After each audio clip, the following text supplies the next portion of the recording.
Preface. This book is pragmatical, not philosophical, a practical manual, not a treatise upon theories. It is intended for the men and women whose most pressing need is for money, who wish to get rich first, and philosophize afterward. It is for those who have, so far, found neither the time, the means, nor the opportunity to go deeply into the study of metaphysics, but who want results and who are willing to take the conclusions of science as a basis for action, without going into all the processes by which those conclusions were reached. It is expected that the reader will take the fundamental statements upon faith, just as he would take statements concerning a law of electrical action if they were promulgated by a Marconi or an Edison, and, taking the statements upon faith, that he will prove their truth by acting upon them without fear or hesitation. Every man or woman who does this will certainly get rich, for the science herein applied is an exact science, and failure is impossible. For the benefit, however, of those who wish to investigate philosophical theories and so secure a logical basis for faith, I will here cite certain authorities. The monistic theory of the universe, the theory that one is all, and that all is one, that one substance manifests itself as the seeming many elements of the material world, is of Hindu origin, and has been gradually winning its way into the thought of the Western world for 200 years. It is the foundation of all the Oriental philosophies, and of those of Descartes, Spinoza, Leibniz, Schopenhauer, Hegel, and Emerson. The reader who would dig to the philosophical foundations of this is advised to read Hegel and Emerson for himself. In writing this book I have sacrificed all other considerations to plainness and simplicity of style, so that all might understand. The plan of action laid down herein was deduced from the conclusions of philosophy. It has been thoroughly tested, and bears the supreme test of practical experiment. It works. If you wish to know how the conclusions were arrived at, read the writings of the authors mentioned above, and if you wish to reap the fruits of their philosophies in actual practice, read this book and do exactly as it tells you to do. The author. Chapter 1. The Right to be Rich. Whatever may be said in praise of poverty, the fact remains that it is not possible to live a really complete or successful life unless one is rich. No man can rise to his greatest possible height in talent or soul development unless he has plenty of money, for to unfold the soul and to develop talent he must have many things to use, and he cannot have these things unless he has money to buy them with. A man develops in mind, soul, and body by making use of things, and society is so organized that men must have money in order to become the possessor of things. Therefore, the basis of all advancement for men must be the science of getting rich. The object of all life is development, and everything that lives has an inalienable right to all the development it is capable of attaining. Man's right to life means his right to have the free and unrestricted use of all the things which may be necessary to his fullest mental, spiritual, and physical unfoldment, or, in other words, his right to be rich. In this book, I shall not speak of riches in a figurative way. To be really rich does not mean to be satisfied or contented with a little. No man ought to be satisfied with a little if he is capable of using and enjoying more. The purpose of nature is the advancement and unfoldment of life, and every man should have all that can contribute to the power, elegance, beauty, and richness of life. To be content with less is sinful. The man who owns all he wants for the living of all the life he is capable of living is rich, and no man who has not plenty of money can have all he wants. Life has advanced so far, and become so complex, that even the most ordinary man or woman requires a great amount of wealth in order to live in a manner that even approaches completeness. Every person naturally wants to become all that they are capable of becoming. This desire to realize innate possibilities is inherent in human nature. We cannot help wanting to be all that we can be. Success in life is becoming what you want to be. You can become what you want to be only by making use of things, and you can have the free use of things only as you become rich enough to buy them. To understand the science of getting rich is therefore the most essential of all knowledge. There is nothing wrong in wanting to get rich. The desire for riches is really the desire for a richer, fuller, and more abundant life, and that desire is praiseworthy. The man who does not desire to live more abundantly is abnormal, and so the man who does not desire to have money enough to buy all he wants is abnormal. There are three motives for which we live. We live for the body, we live for the mind, we live for the soul. No one of these is better or holier than the other. All are alike desirable, and no one of the three, body, mind, or soul, can live fully if either of the others is cut short of full life and expression. It is not right or noble to live only for the soul and deny mind or body, and it is wrong to live for the intellect and deny body or soul. We are all acquainted with the loathsome consequences of living for the body and denying both mind and soul, and we see that real life means the complete expression of all that men can give forth through body, mind, and soul. Whatever he can say, no man can be really happy or satisfied unless his body is living fully in every function, and unless the same is true of his mind and his soul. Wherever there is unexpressed possibility, or function not performed, there is unsatisfied desire. Desire is possibility seeking expression, or function seeking performance. Man cannot live fully in body without good food, comfortable clothing, and warm shelter, and without freedom from excessive toil. Rest and recreation are also necessary to his physical life. He cannot live fully in mind without books and time to study them, without opportunity for travel and observation, or without intellectual companionship. To live fully in mind he must have intellectual recreations, and must surround himself with all the objects of art and beauty he is capable of using and appreciating. To live fully in soul, man must have love, and love is denied expression by poverty. A man's highest happiness is found in the bestowal of benefits on those he loves. Love finds its most natural and spontaneous expression in giving. The man who has nothing to give cannot fill his place as a husband or father, as a citizen, or as a man. It is in the use of material things that a man finds full life for his body, develops his mind, and unfolds his soul.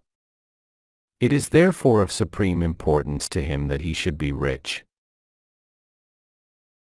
It is perfectly right that you should desire to be rich. If you are a normal man or woman, you cannot help doing so. It is perfectly right that you should give your best attention to the science of getting rich, for it is the noblest and most necessary of all studies.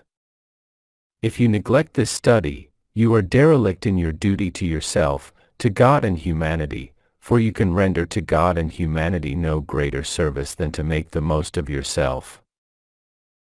Chapter 2. There is a science of getting rich. There is a science of getting rich, and it is an exact science, like algebra or arithmetic. There are certain laws which govern the process of acquiring riches. Once these laws are learned and obeyed by any man, he will get rich with mathematical certainty. The ownership of money and property comes as a result of doing things in a certain way. Those who do things in this certain way, whether on purpose or accidentally, get rich, while those who do not do things in this certain way, no matter how hard they work or how able they are, remain poor. It is a natural law that like causes always produce like effects, and, therefore, any man or woman who learns to do things in this certain way will infallibly get rich. That the above statement is true is shown by the following facts.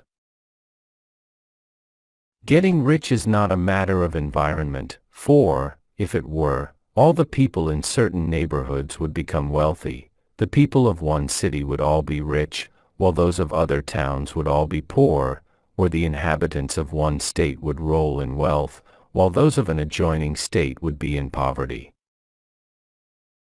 But everywhere we see rich and poor living side by side, in the same environment, and often engaged in the same vocations. When two men are in the same locality, and in the same business, and one gets rich while the other remains poor, it shows that getting rich is not, primarily, a matter of environment. Some environments may be more favorable than others, but when two men in the same business are in the same neighborhood, and one gets rich while the other fails, it indicates that getting rich is the result of doing things in a certain way. And further, the ability to do things in this certain way is not due solely to the possession of talent, for many people who have great talent remain poor, while others who have very little talent get rich. Studying the people who have got rich, we find that they are an average lot in all respects, having no greater talents and abilities than other men. It is evident that they do not get rich because they possess talents and abilities that other men have not, but because they happen to do things in a certain way. Getting rich is not the result of saving, or thrift. Many very penurious people are poor, while free spenders often get rich. Nor is getting rich due to doing things which others fail to do, for two men in the same business often do almost exactly the same things, and one gets rich while the other remains poor or becomes bankrupt. From all these things, we must come to the conclusion that getting rich is the result of doing things in a certain way. If getting rich is the result of doing things in a certain way, and if like causes always produce like effects, then any man or woman who can do things in that way can become rich, and the whole matter is brought within the domain of exact science. The question arises here, whether this certain way may not be so difficult that only a few may follow it. This cannot be true, as we have seen, so far as natural ability is concerned. Talented people get rich, and blockheads get rich, intellectually brilliant people get rich, and very stupid people get rich, physically strong people get rich, and weak and sickly people get rich. Some degree of ability to think and understand is, of course, essential, but in so far natural ability is concerned, any man or woman who has sense enough to read and understand these words can certainly get rich. Also, we have seen that it is not a matter of environment. Location counts for something. One would not go to the heart of the Sahara and expect to do successful business. Getting rich involves the necessity of dealing with men, and of being where there are people to deal with, and if these people are inclined to deal in the way you want to deal, so much the better. But that is about as far as environment goes. If anybody else in your town can get rich, so can you, and if anybody else in your state can get rich, so can you. Again, it is not a matter of choosing some particular business or profession. People get rich in every business, and in every profession, while their next-door neighbors in the same vocation remain in poverty. It is true that you will do best in a business which you like, and which is congenial to you, and if you have certain talents which are well developed, you will do best in a business which calls for the exercise of those talents. Also, you will do best in a business which is suited to your locality. An ice cream parlor would do better in a warm climate than in Greenland, and a salmon fishery will succeed better in the Northwest than in Florida, where there are no salmon. But, aside from these general limitations, getting rich is not dependent upon your engaging in some particular business, but upon your learning to do things in a certain way.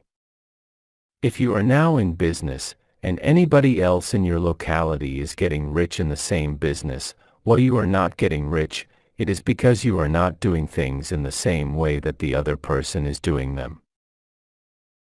No one is prevented from getting rich by lack of capital. True, as you get capital the increase becomes more easy and rapid, but one who has capital is already rich, and does not need to consider how to become so. No matter how poor you may be, if you begin to do things in a certain way you will begin to get rich, and you will begin to have capital. The getting of capital is a part of the process of getting rich, and it is a part of the result which invariably follows the doing of things in a certain way. You may be the poorest man on the continent, and be deeply in debt. You may have neither friends, influence, nor resources, but if you begin to do things in this way, you must infallibly begin to get rich, for like causes must produce like effects. If you have no capital, you can get capital. If you are in the wrong business, you can get into the right business. If you are in the wrong location, you can go to the right location, and you can do so by beginning in your present business and in your present location to do things in a certain way which causes success. Chapter 3. Is opportunity monopolized? No man is kept poor because opportunity has been taken away from him, because other people have monopolized the wealth, and have put a fence around it. You may be shut off from engaging in business in certain lines, but there are other channels open to you. Probably it would be hard for you to get control of any of the great railroad systems. That field is pretty well monopolized. But the electric railway business is still in its infancy, and offers plenty of scope for enterprise, and it will be but a very few years until traffic and transportation through the air will become a great industry, and in all its branches will give employment to hundreds of thousands, and perhaps to millions, of people. Why not turn your attention to the development of aerial transportation, instead of competing with J.J. Hill and others for a chance in the steam railway world? It is quite true that if you are a workman in the employ of the Steel Trust you have very little chance of becoming the owner of the plant in which you work, but it is also true that if you will commence to act in a certain way, you can soon leave the employ of the Steel Trust. You can buy a farm of from 10 to 40 acres, and engage in business as a producer of foodstuffs. There is great opportunity at this time for men who will live upon small tracts of land and cultivate the same intensively. Such men will certainly get rich. You may say that it is impossible for you to get the land, but I am going to prove to you that it is not impossible, and that you can certainly get a farm if you will go to work in a certain way. At different periods the tide of opportunity sets in different directions, according to the needs of the whole, and the particular stage of social evolution which has been reached. At present, in America, it is setting toward agriculture and the allied industries and professions. Today, opportunity is open before the factory worker in his line. It is open before the businessman who supplies the farmer more than before the one who supplies the factory worker, and before the professional man who waits upon the farmer more than before the one who serves the working class. There is abundance of opportunity for the men who will go with the tide, instead of trying to swim against it. So the factory workers, either as individuals or as a class, are not deprived of opportunity. The workers are not being kept down by their masters, they are not being ground by the trusts and combinations of capital. As a class, they are where they are because they do not do things in a certain way. If the workers of America chose to do so, they could follow the example of their brothers in Belgium and other countries, and establish great department stores and cooperative industries. They could elect men of their own class to office, and pass laws favoring the development of such cooperative industries, and in a few years they could take peaceable possession of the industrial field.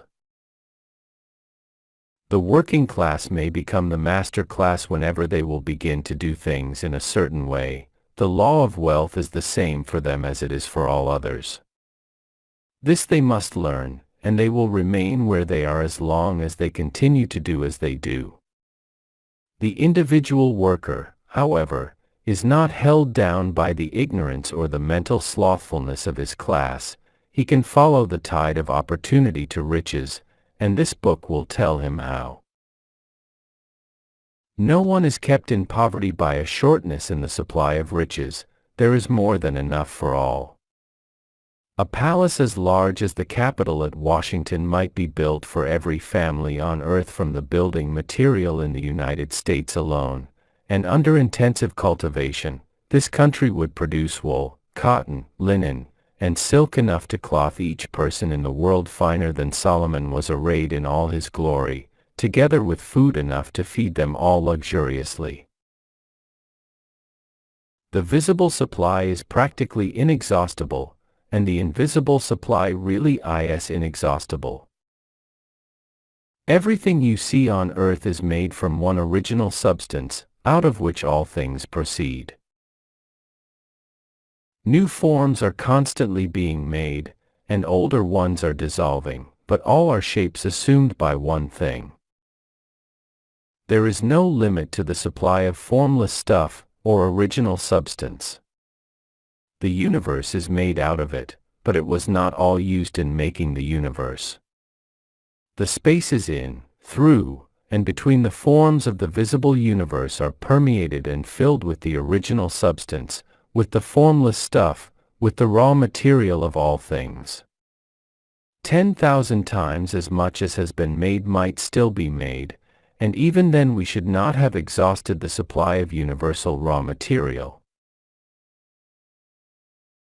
No man, therefore, is poor because nature is poor, or because there is not enough to go around. Nature is an inexhaustible storehouse of riches. The supply will never run short. Original substance is alive with creative energy, and is constantly producing more forms. When the supply of building material is exhausted, more will be produced. When the soil is exhausted so that foodstuffs and materials for clothing will no longer grow upon it, it will be renewed or more soil will be made. When all the gold and silver has been dug from the earth, if man is still in such a stage of social development that he needs gold and silver, more will be produced from the formless. The formless stuff responds to the needs of men. It will not let him be without any good thing. This is true of men collectively. The race as a whole is always abundantly rich, and if individuals are poor, it is because they do not follow the certain way of doing things which makes the individual man rich. The formless stuff is intelligent. It is stuff which thinks. It is alive, and is always impelled toward more life. It is the natural and inherent impulse of life to seek to live more. It is the nature of intelligence to enlarge itself, and of consciousness to seek to extend its boundaries and find fuller expression. The universe of forms has been made by formless living substance, throwing itself into form in order to express itself more fully. The universe is a great living presence, always moving inherently toward more life and fuller functioning. Nature is formed for the advancement of life. Its impelling motive is the increase of life. For this cause, everything which can possibly minister to life is bountifully provided. There can be no lack unless God is to contradict himself and nullify his own works. You are not kept poor by lack in the supply of riches. it is a fact which I shall demonstrate a little farther on, that even the resources of the formless supply are at the command of the man or woman will act and think in a certain way. Chapter 4. The first principle in the science of getting rich. Thought is the only power which can produce tangible riches from the formless substance. The stuff from which all things are made is a substance which thinks, and a thought of form in this substance produces the form. Original substance moves according to its thoughts. Every form and process you see in nature is the visible expression of a thought in original substance. As the formless stuff thinks of a form, it takes that form. As it thinks of a motion, it makes that motion. That is the way all things were created. We live in a thought world, which is part of a thought universe. The thought of a moving universe extended throughout formless substance, and the thinking stuff moving according to that thought, took the form of systems of planets, and maintains that form. Thinking substance takes the form of its thought, and moves according to the thought. Holding the idea of a circling system of suns and worlds, it takes the form of these bodies, and moves them as it thinks. Thinking the form of a slow-growing oak tree, it moves accordingly, and produces the tree, though centuries may be required to do the work.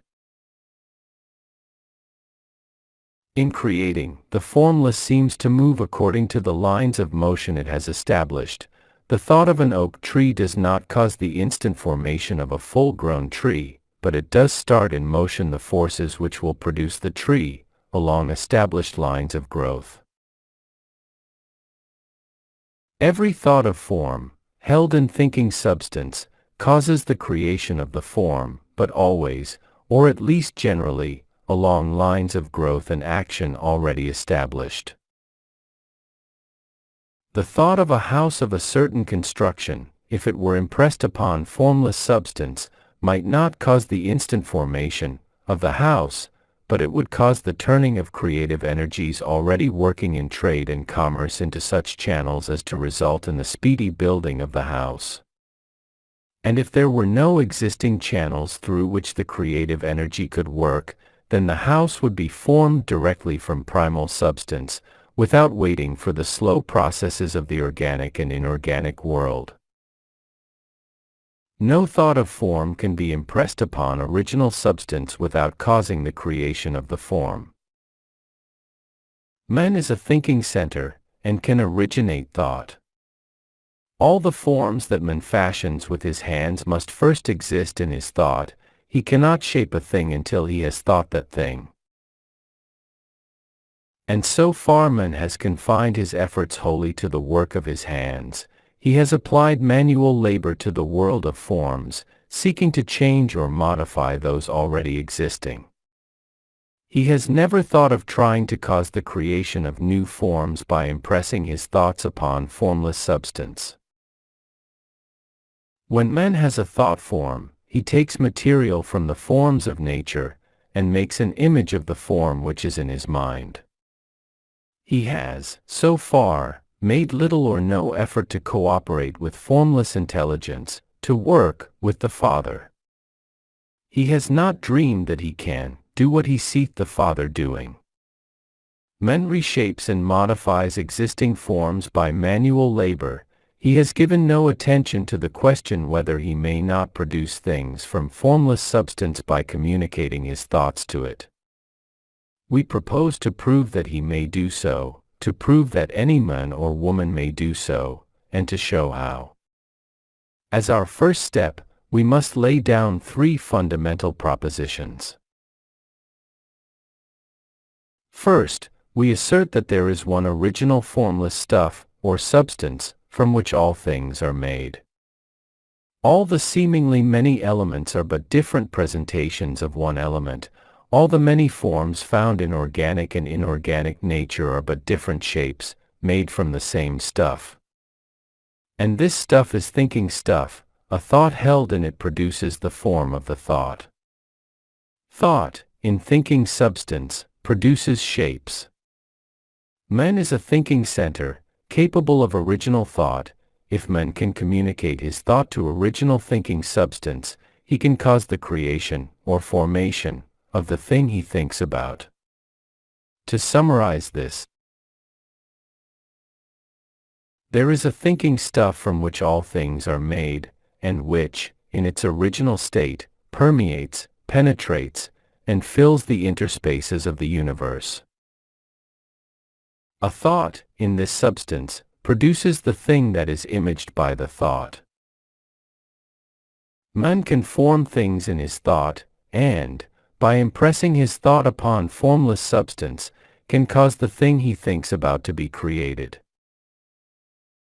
It may be asked if I can prove these statements, and without going into details, I answer that I can do so, both by logic and experience. Reasoning back from the phenomena of form and thought, I come to one original thinking substance, and reasoning forward from this thinking substance, I come to man's power to cause the formation of the thing he thinks about. And by experiment, I find the reasoning true, and this is my strongest proof. If one man who reads this book gets rich by doing what it tells him to do, that is evidence in support of my claim, but if every man who does what it tells him to do gets rich, that is positive proof until someone goes through the process and fails. The theory is true until the process fails, and this process will not fail, for every man who does exactly what this book tells him to do will get rich.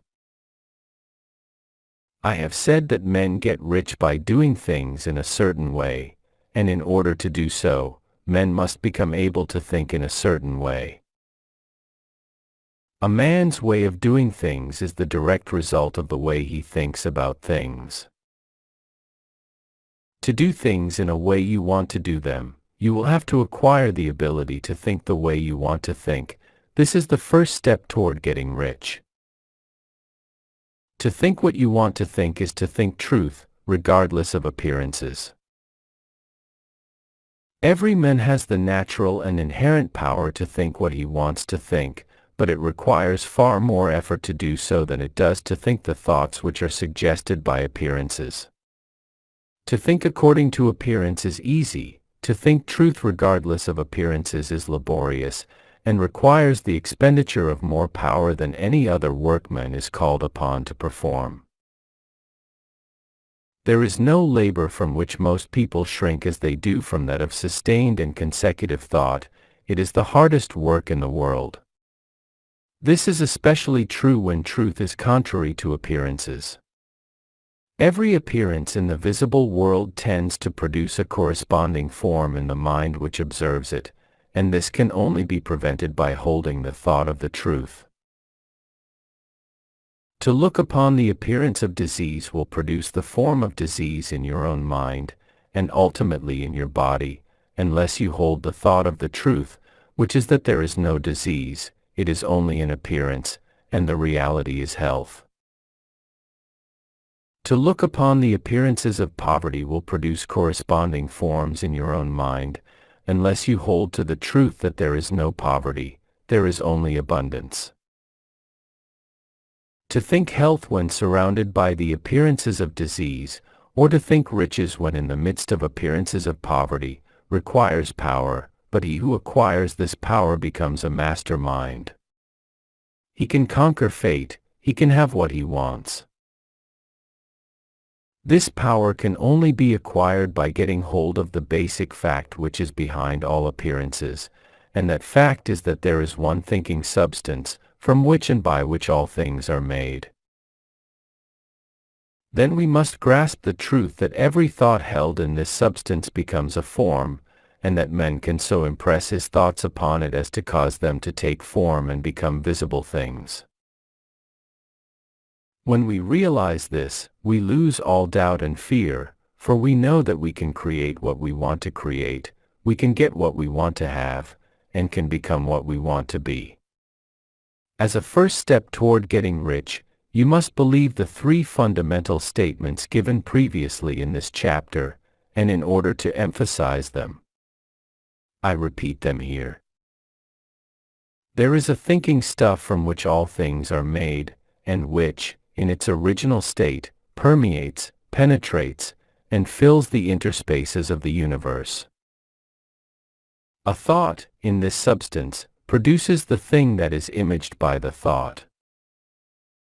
Man can form things in his thought, and, by impressing his thought upon formless substance, can cause the thing he thinks about to be created.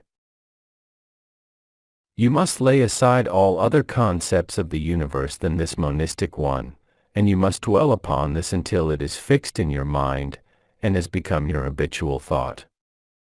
Read these creed statements over and over again, fix every word upon your memory, and meditate upon them until you firmly believe what they say. If a doubt comes to you, cast it aside as a sin. Do not listen to arguments against this idea. Do not go to churches or lectures where a contrary concept of things is taught or preached. Do not read magazines or books which teach a different idea. If you get mixed up in your faith, all your efforts will be in vain. Do not ask why these things are true, nor speculate as to how they can be true, simply take them on trust. The science of getting rich begins with the absolute acceptance of this faith. Chapter 5.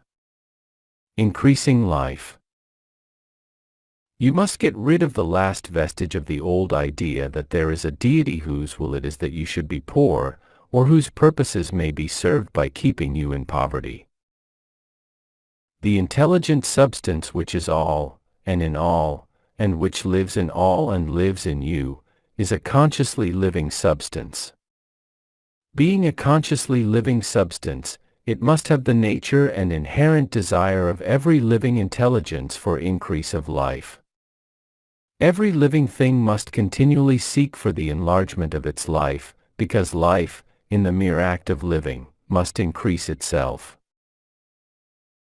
A seed, dropped into the ground, springs into activity, and in the act of living produces 100 more seeds. Life, by living, multiplies itself. It is forever becoming more. It must do so, if it continues to be at all. Intelligence is under this same necessity for continuous increase. Every thought we think makes it necessary for us to think another thought. Consciousness is continually expanding. Every fact we learn leads us to the learning of another fact. Knowledge is continually increasing. Every talent we cultivate brings to the mind the desire to cultivate another talent. We are subject to the urge of life, seeking expression, whichever drives us on to know more, to do more, and to be more. In order to know more, do more, and be more, we must have more. We must have things to use, for we learn, and do, and become, only by using things. We must get rich, so that we can live more. The desire for riches is simply the capacity for larger life-seeking fulfillment. Every desire is the effort of an unexpressed possibility to come into action. It is power seeking to manifest which causes desire. That which makes you want more money is the same as that which makes the plant grow. It is life, seeking fuller expression. The one living substance must be subject to this inherent law of all life. It is permeated with the desire to live more.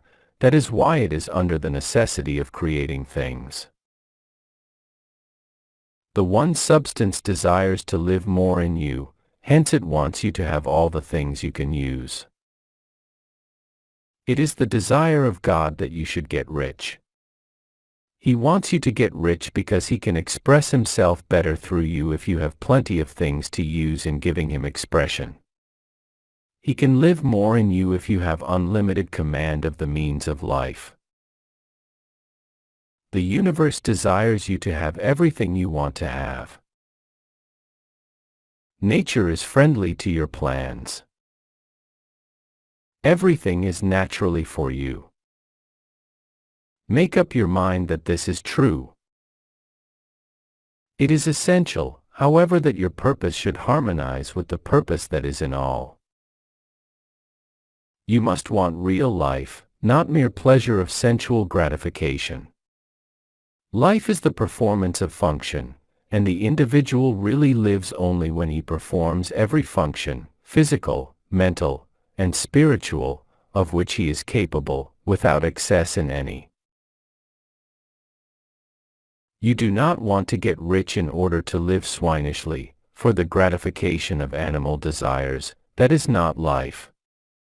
But the performance of every physical function is a part of life, and no one lives completely who denies the impulses of the body a normal and healthful expression. You do not want to get rich solely to enjoy mental pleasures, to get knowledge, to gratify ambition, to outshine others, to be famous. All these are a legitimate part of life, but the man who lives for the pleasures of the intellect alone will only have a partial life, and he will never be satisfied with his lot. You do not want to get rich solely for the good of others, to lose yourself for the salvation of mankind, to experience the joys of philanthropy and sacrifice. The joys of the soul are only a part of life, and they are no better or nobler than any other part.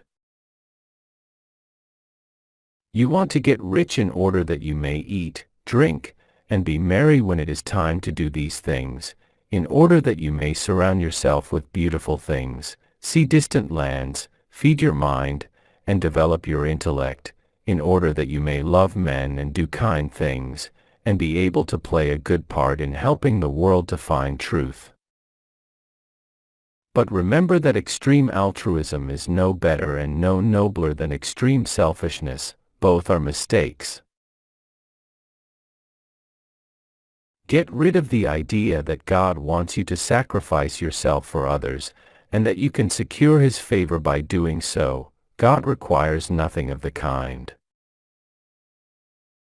What He wants is that you should make the most of yourself, and for others, and you can help others more by making the most of yourself than in any other way.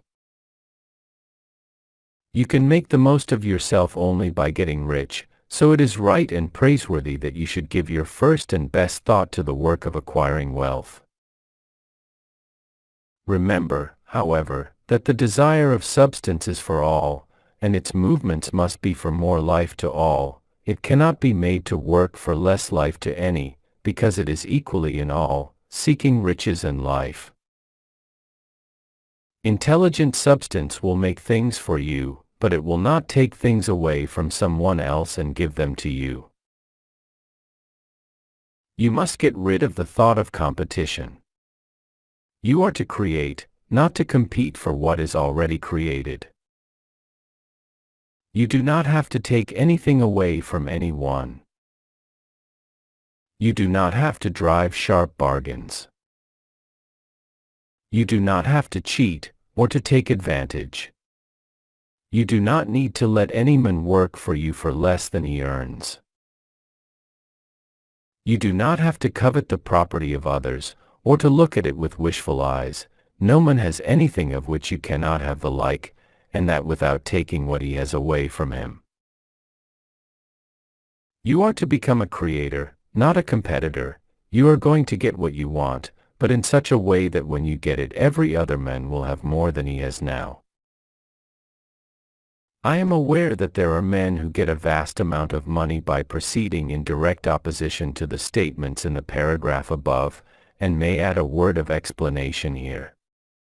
Men of the plutocratic type, who become very rich, do so sometimes purely by their extraordinary ability on the plane of competition, and sometimes they unconsciously relate themselves to substance in its great purposes and movements for the general racial upbuilding through industrial evolution.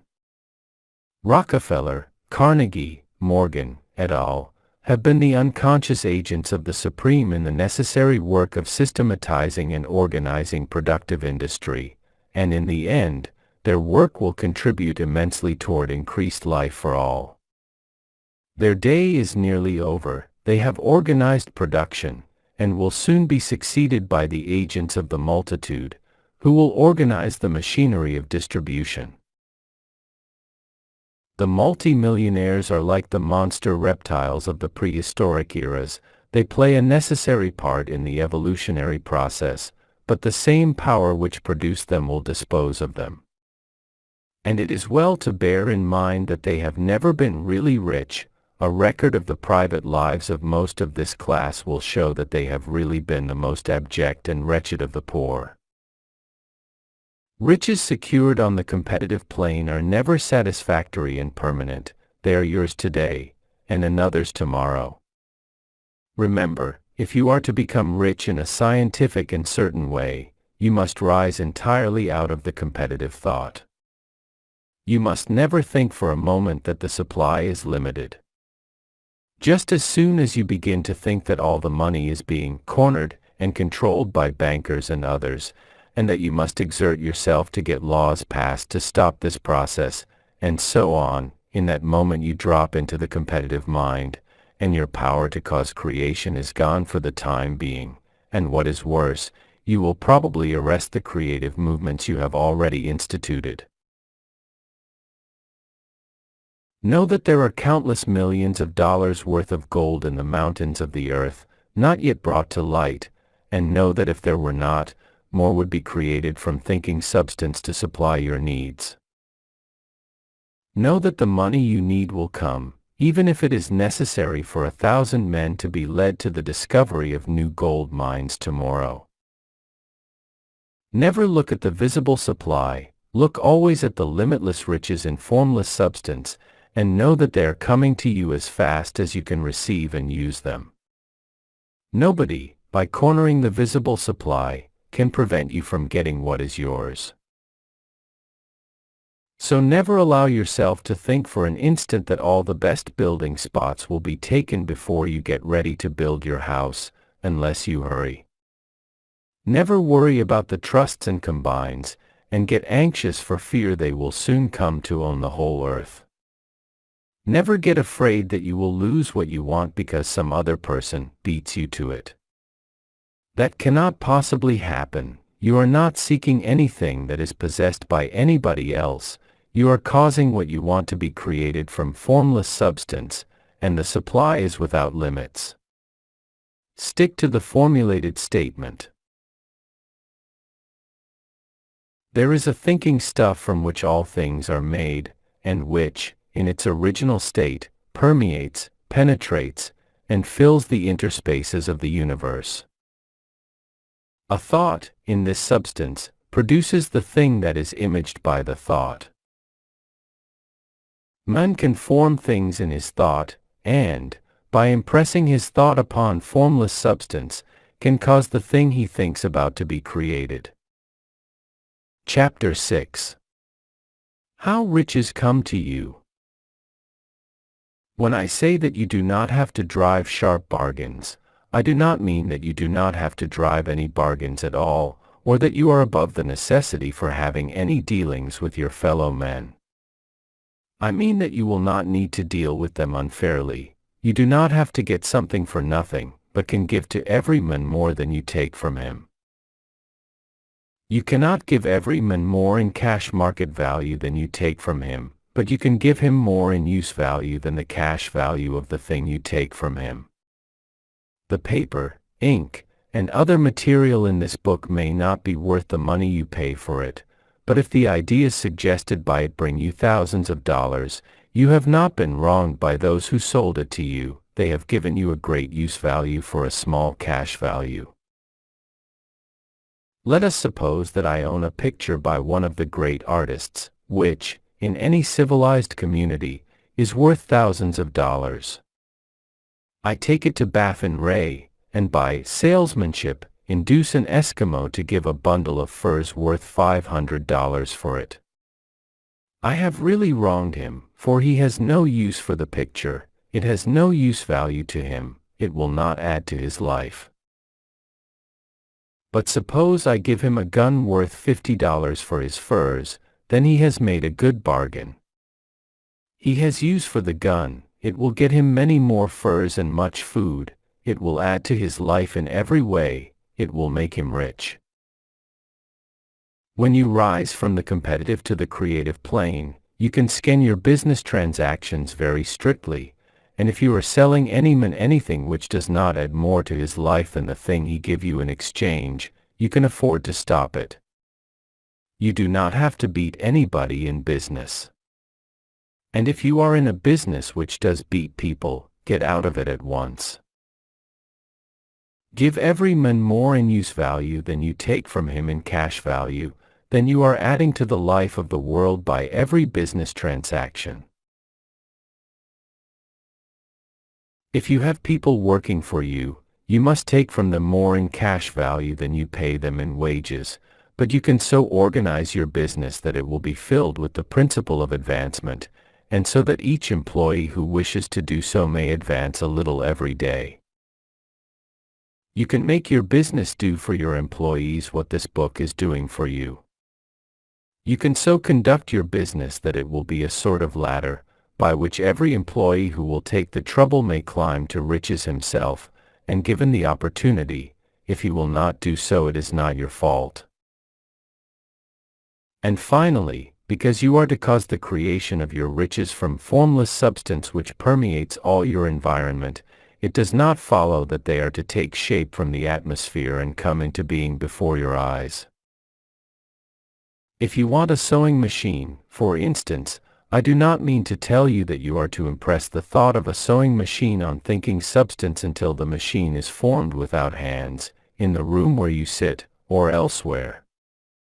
But if you want a sewing machine, hold the mental image of it with the most positive certainty that it is being made, or is on its way to you. After once forming the thought, have the most absolute and unquestioning faith that the sewing machine is coming. Never think of it, or speak of it, in any other way than as being sure to arrive. Claim it as already yours. It will be brought to you by the power of the Supreme Intelligence, acting upon the minds of men. If you live in Maine, it may be that a man will be brought from Texas or Japan to engage in some transaction which will result in your getting what you want. If so, the whole matter will be as much to that man's advantage as it is to yours.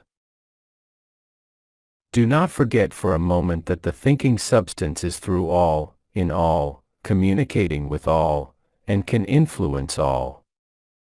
The desire of thinking substance for fuller life and better living has caused the creation of all the sewing machines already made, and it can cause the creation of millions more, and will, whenever men set it in motion by desire and faith, and by acting in a certain way. You can certainly have a sewing machine in your house, and it is just as certain that you can have any other thing or things which you want, and which you will use for the advancement of your own life and the lives of others. You need not hesitate about asking largely. It is your Father's pleasure to give you the kingdom, said Jesus. Original substance wants to live all that is possible in you, and wants you to have all that you can or will use for the living of the most abundant life. If you fix upon your consciousness the fact that the desire you feel for the possession of riches is one with the desire of omnipotence for more complete expression, your faith becomes invincible. Once I saw a little boy sitting at a piano, and vainly trying to bring harmony out of the keys, and I saw that he was grieved and provoked by his inability to play real music.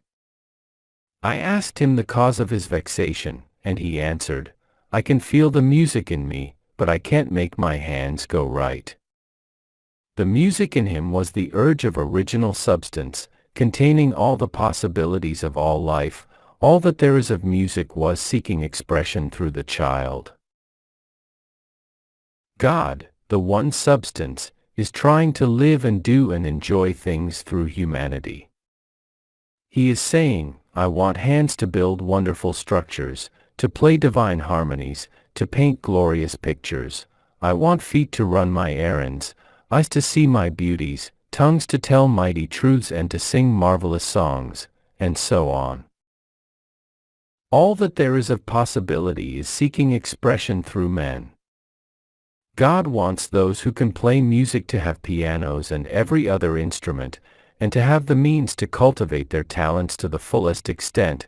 He wants those who can appreciate beauty to be able to surround themselves with beautiful things. He wants those who can discern truth to have every opportunity to travel and observe.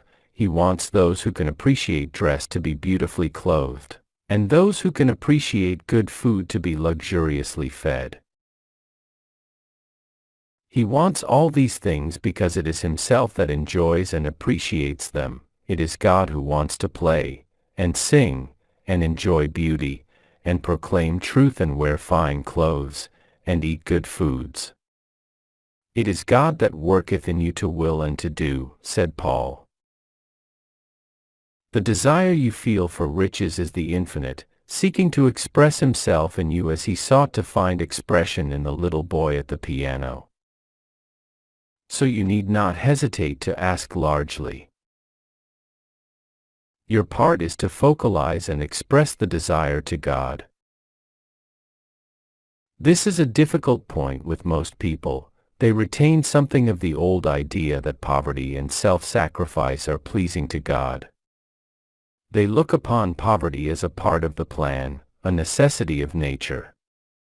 They have the idea that God has finished His work, and made all that He can make, and that the majority of men must stay poor because there is not enough to go around.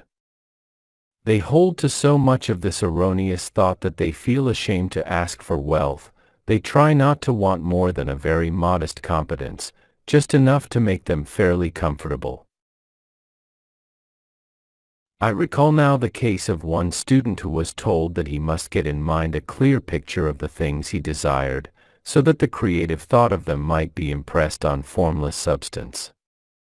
He was a very poor man, living in a rented house, and having only what he earned from day to day, and he could not grasp the fact that all wealth was his.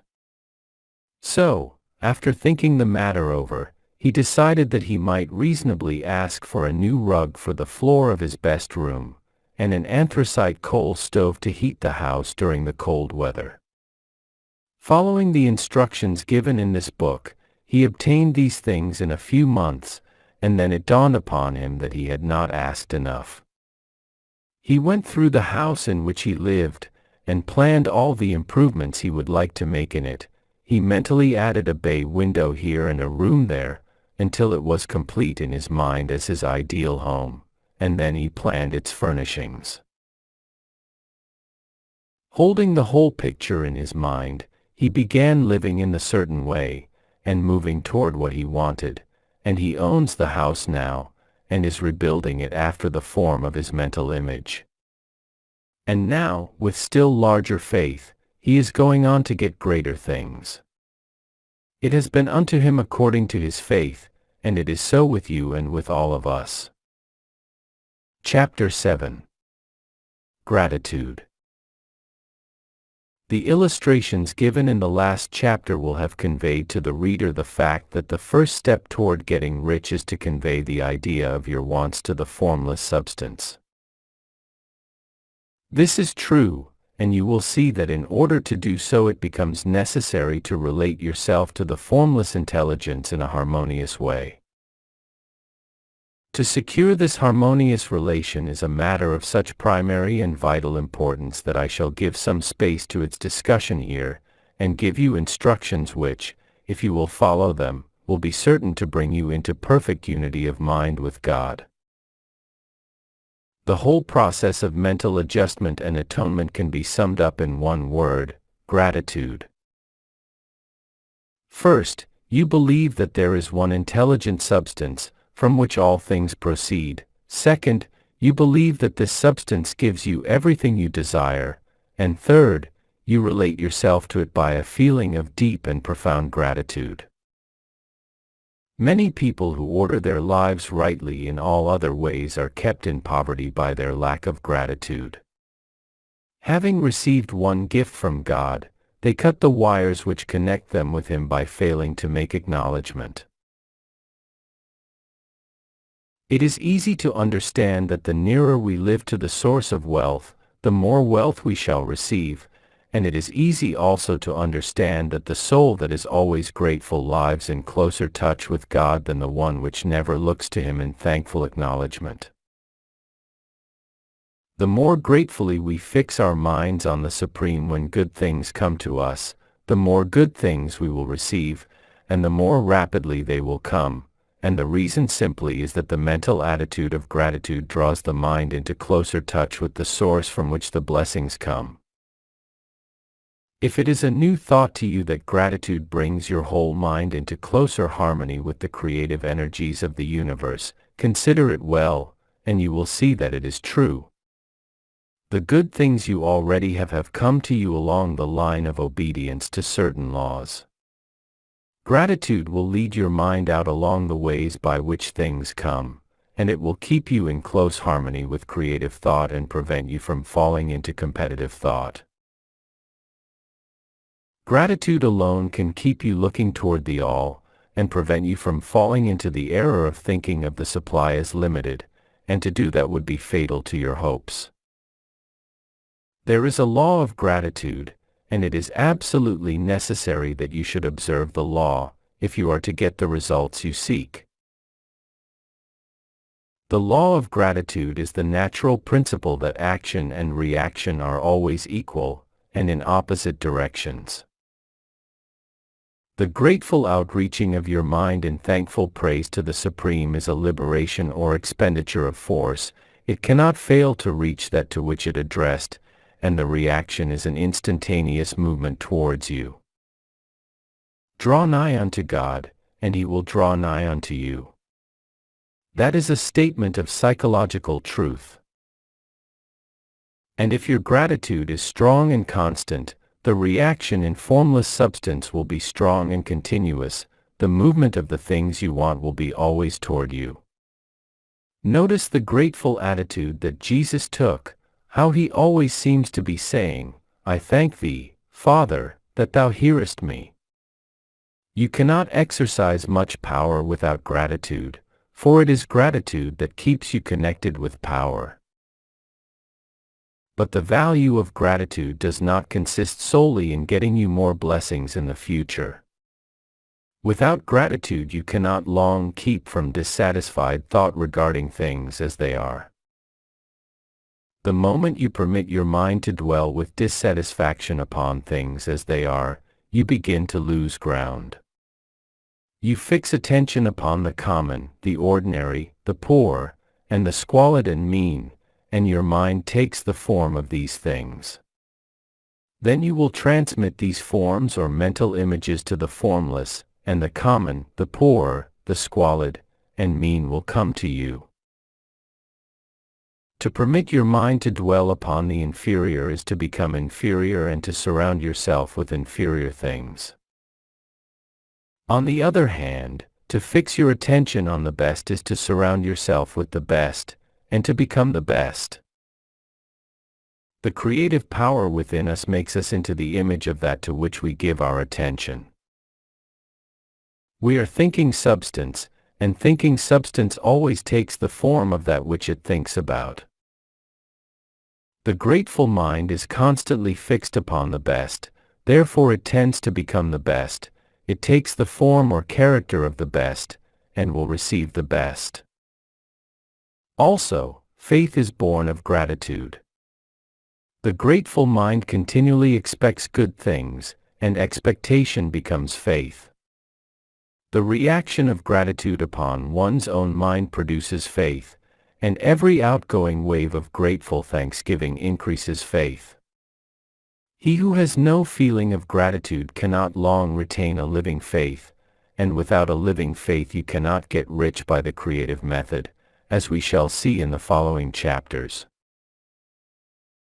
It is necessary, then, to cultivate the habit of being grateful for every good thing that comes to you, and to give thanks continuously.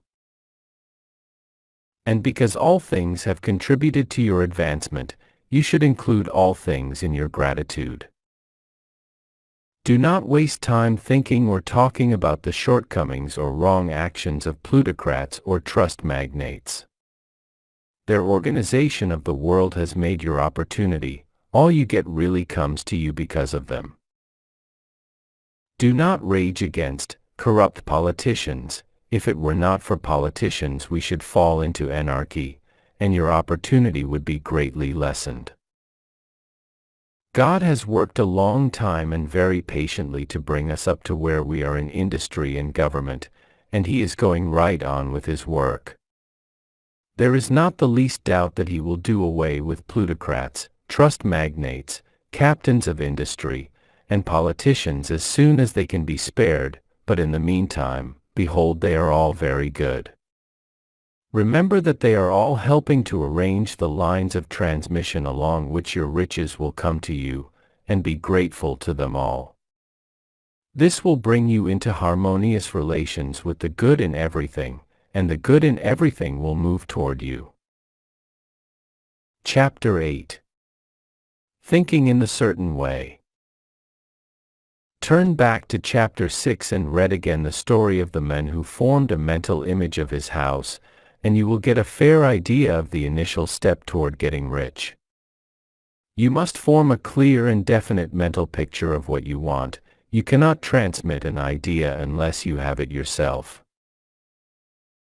You must have it before you can give it, and many people fail to impress thinking substance because they have themselves only a vague and misty concept of the things they want to do, to have, or to become. It is not enough that you should have a general desire for wealth, to do good with. Everybody has that desire. It is not enough that you should have a wish to travel, see things, live more, etc. Everybody has those desires also. If you were going to send a wireless message to a friend, you would not send the letters of the alphabet in their order, and let him construct the message for himself, nor would you take words at random from the dictionary. You would send a coherent sentence, one which meant something. When you try to impress your wants upon substance, remember that it must be done by a coherent statement. You must know what you want, and be definite. You can never get rich, or start the creative power into action, by sending out unformed longings and vague desires. Go over your desires just as the man I have described went over his house. See just what you want, and get a clear mental picture of it as you wish it to look when you get it. That clear mental picture you must have continually in mind, as the sailor has in mind the port toward which he is sailing the ship. You must keep your face toward it all the time. You must no more lose sight of it than the steersman loses sight of the compass. It is not necessary to take exercises in concentration, nor to set apart special times for prayer and affirmation, nor to go into the silence, nor to do occult stunts of any kind. Their things are well enough, but all you need is to know what you want, and to want it badly enough so that it will stay in your thoughts. Spend as much of your leisure time as you can in contemplating your picture, but no one needs to take exercises to concentrate his mind on a thing which he really wants. It is the things you do not really care about which require effort to fix your attention upon them. And unless you really want to get rich, so that the desire is strong enough to hold your thoughts directed to the purpose as the magnetic pole holds the needle of the compass, it will hardly be worthwhile for you to try to carry out the instructions given in this book. The methods herein set forth are for people whose desire for riches is strong enough to overcome mental laziness and the love of ease, and make them work.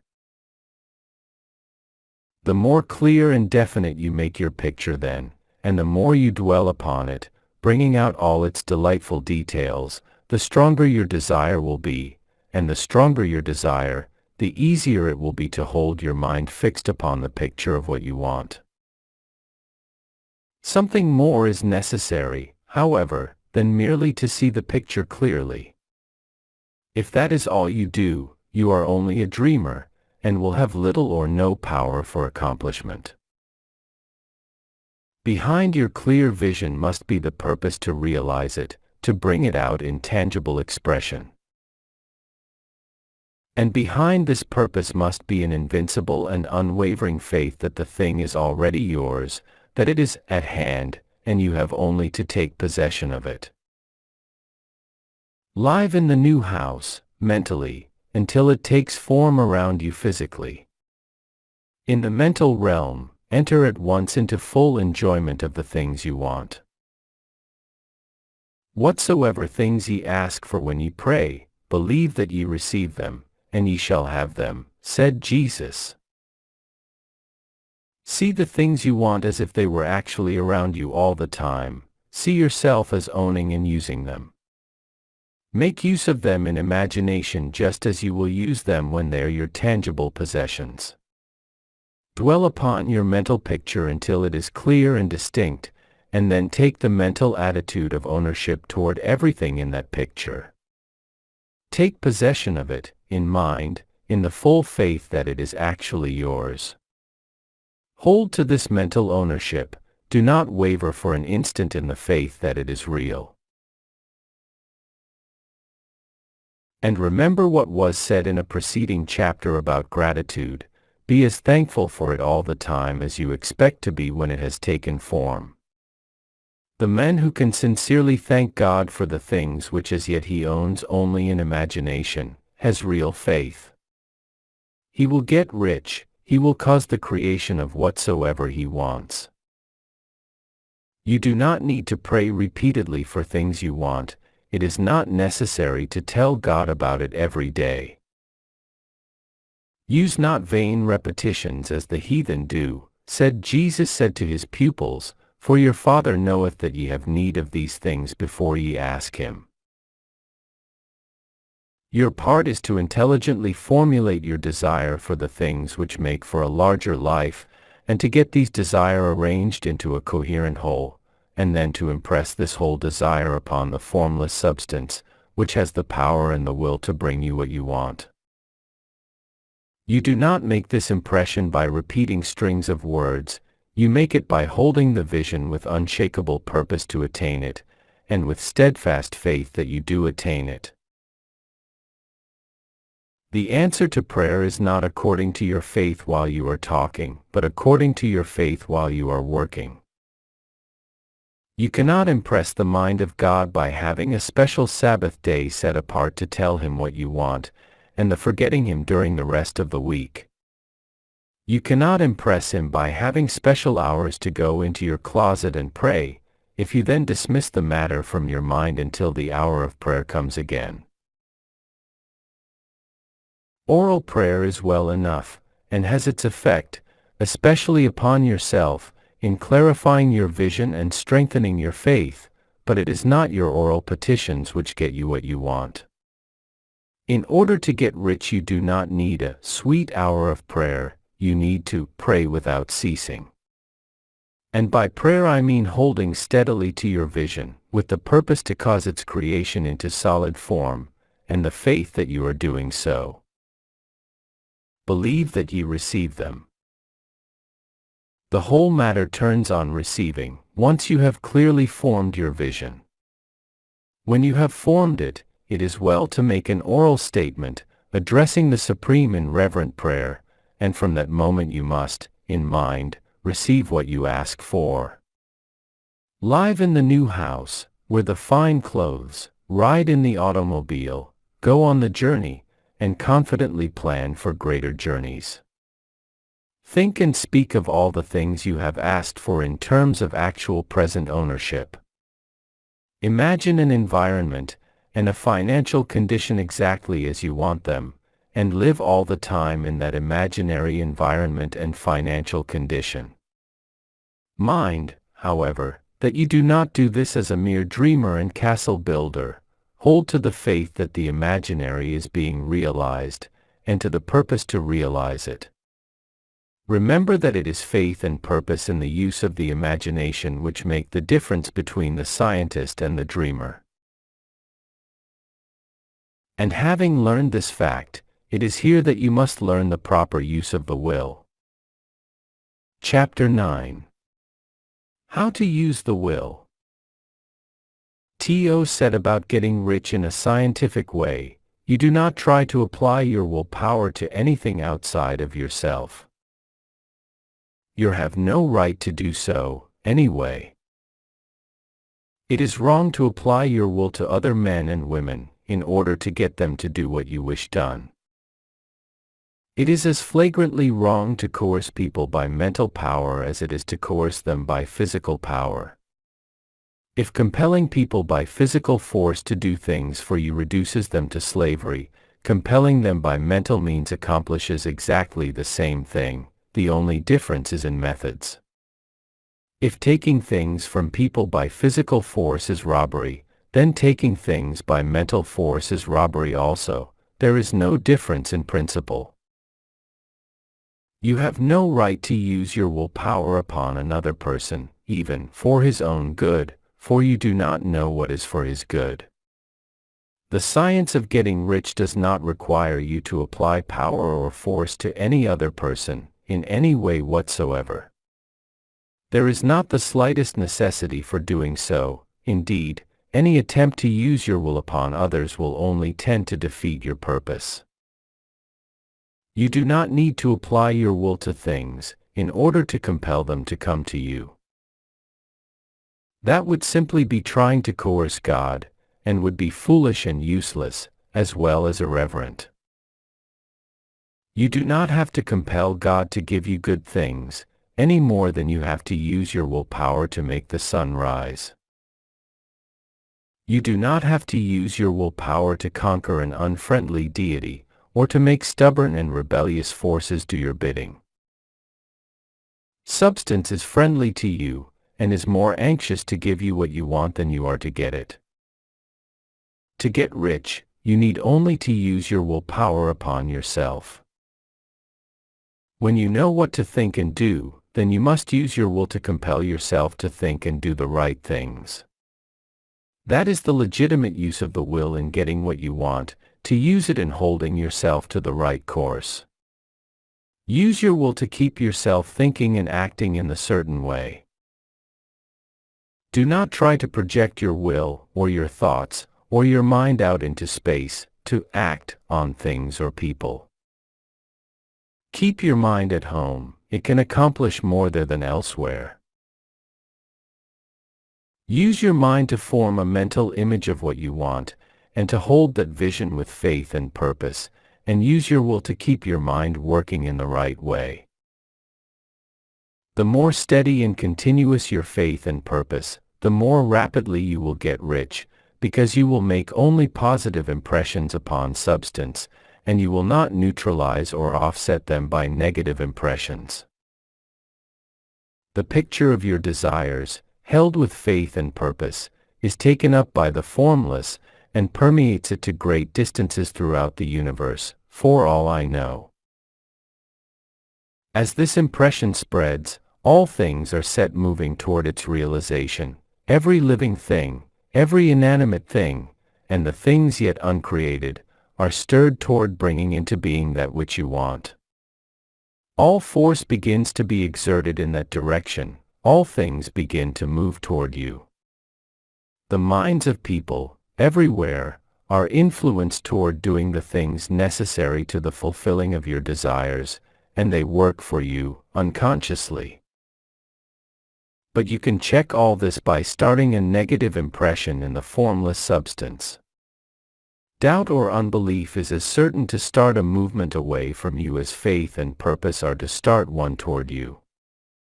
It is by not understanding this that most people who try to make use of mental science in getting rich make their failure.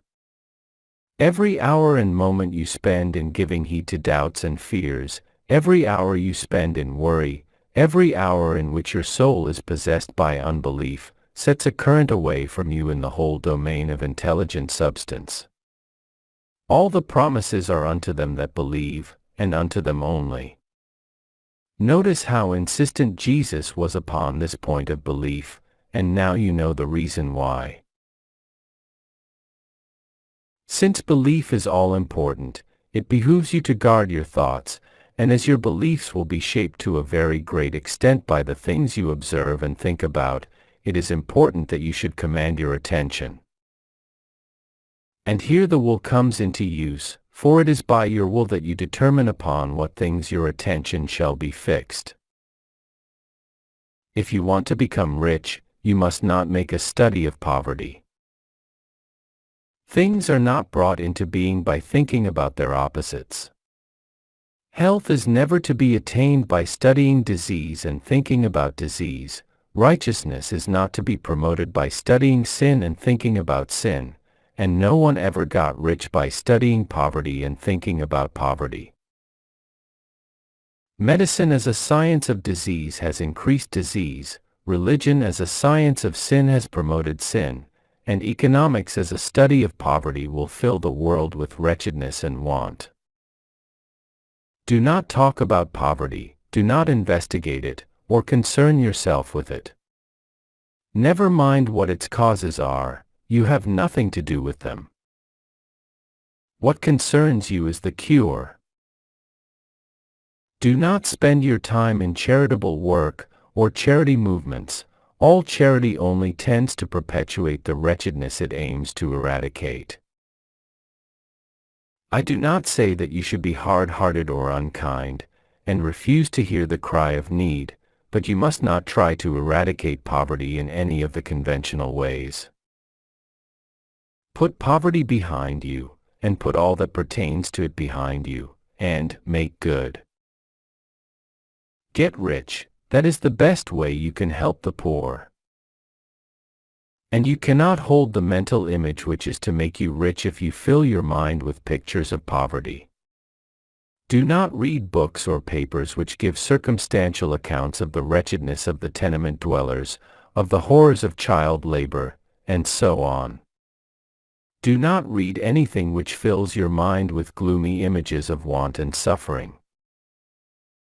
You cannot help the poor in the least by knowing about these things, and the widespread knowledge of them does not tend at all to do away with poverty.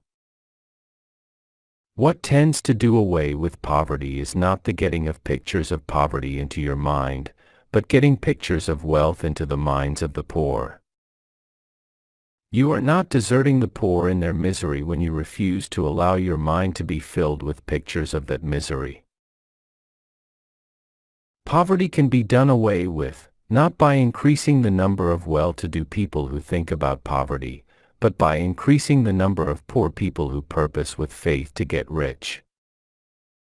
The poor do not need charity, they need inspiration. Charity only sends them a loaf of bread to keep them alive in their wretchedness, or gives them an entertainment to make them forget for an hour or two, but inspiration will cause them to rise out of their misery. If you want to help the poor, demonstrate to them that they can become rich, prove it by getting rich yourself. The only way in which poverty will ever be banished from this world is by getting a large and constantly increasing number of people to practice the teachings of this book. People must be taught to become rich by creation, not by competition. Every man who becomes rich by competition throws down behind him the ladder by which he rises, and keeps others down, but every man who gets rich by creation opens a way for thousands to follow him, and inspires them to do so. You are not showing hardness of heart or an unfeeling disposition when you refuse to pity poverty, see poverty, read about poverty, or think or talk about it, or to listen to those who do talk about it. Use your willpower to keep your mind off the subject of poverty, and to keep it fixed with faith and purpose on the vision of what you want. Chapter 10. Further use of the will. You cannot retain a true and clear vision of wealth if you are constantly turning your attention to opposing pictures, whether they be external or imaginary. Do not tell of your past troubles of a financial nature. If you have had them, do not think of them at all. Do no tell of the poverty of your parents, or the hardships of your early life. To do any of these things is to mentally class yourself with the poor for the time being, and it will certainly check the movement of things in your direction. Let the dead bury their dead, as Jesus said. Put poverty and all things that pertain to poverty completely behind you. You have accepted a certain theory of the universe as being correct, and are resting all your hopes of happiness on its being correct, and what can you gain by giving heed to conflicting theories? Do not read religious books which tell you that the world is soon coming to an end, and do not read the writing of muckrakers and pessimistic philosophers who tell you that it is going to the devil. The world is not going to the devil, it is going to God. It is wonderful becoming. True, there may be a good many things in existing conditions which are disagreeable, but what is the use of studying them when they are certainly passing away, and when the study of them only tends to check their passing and keep them with us? Why give time and attention to things which are being removed by evolutionary growth, when you can hasten their removal only by promoting the evolutionary growth as far as your part of it goes? No matter how horrible in seeming may be the conditions in certain countries, sections, or places, you waste your time and destroy your own chances by considering them. You should interest yourself in the world's becoming rich. Think of the riches the world is coming into, instead of the poverty it is growing out of, and bear in mind that the only way in which you can assist the world in growing rich is by growing rich yourself through the creative method, not the competitive one. Give your attention wholly to riches, ignore poverty. Whenever you think or speak of those who are poor, think and speak of them as those who are becoming rich, as those who are to be congratulated rather than pitied. Then they and others will catch the inspiration, and begin to search for the way out. Because I say that you are to give your whole time and mind and thought to riches, it does not follow that you are to be sordid or mean. To become really rich is the noblest aim you can have in life, for it includes everything else. On the competitive plane, the struggle to get rich is a godless scramble for power over other men, but when we come into the creative mind, all this is changed. All that is possible in the way of greatness and soul unfoldment, of service and lofty endeavor, comes by way of getting rich. All is made possible by the use of things.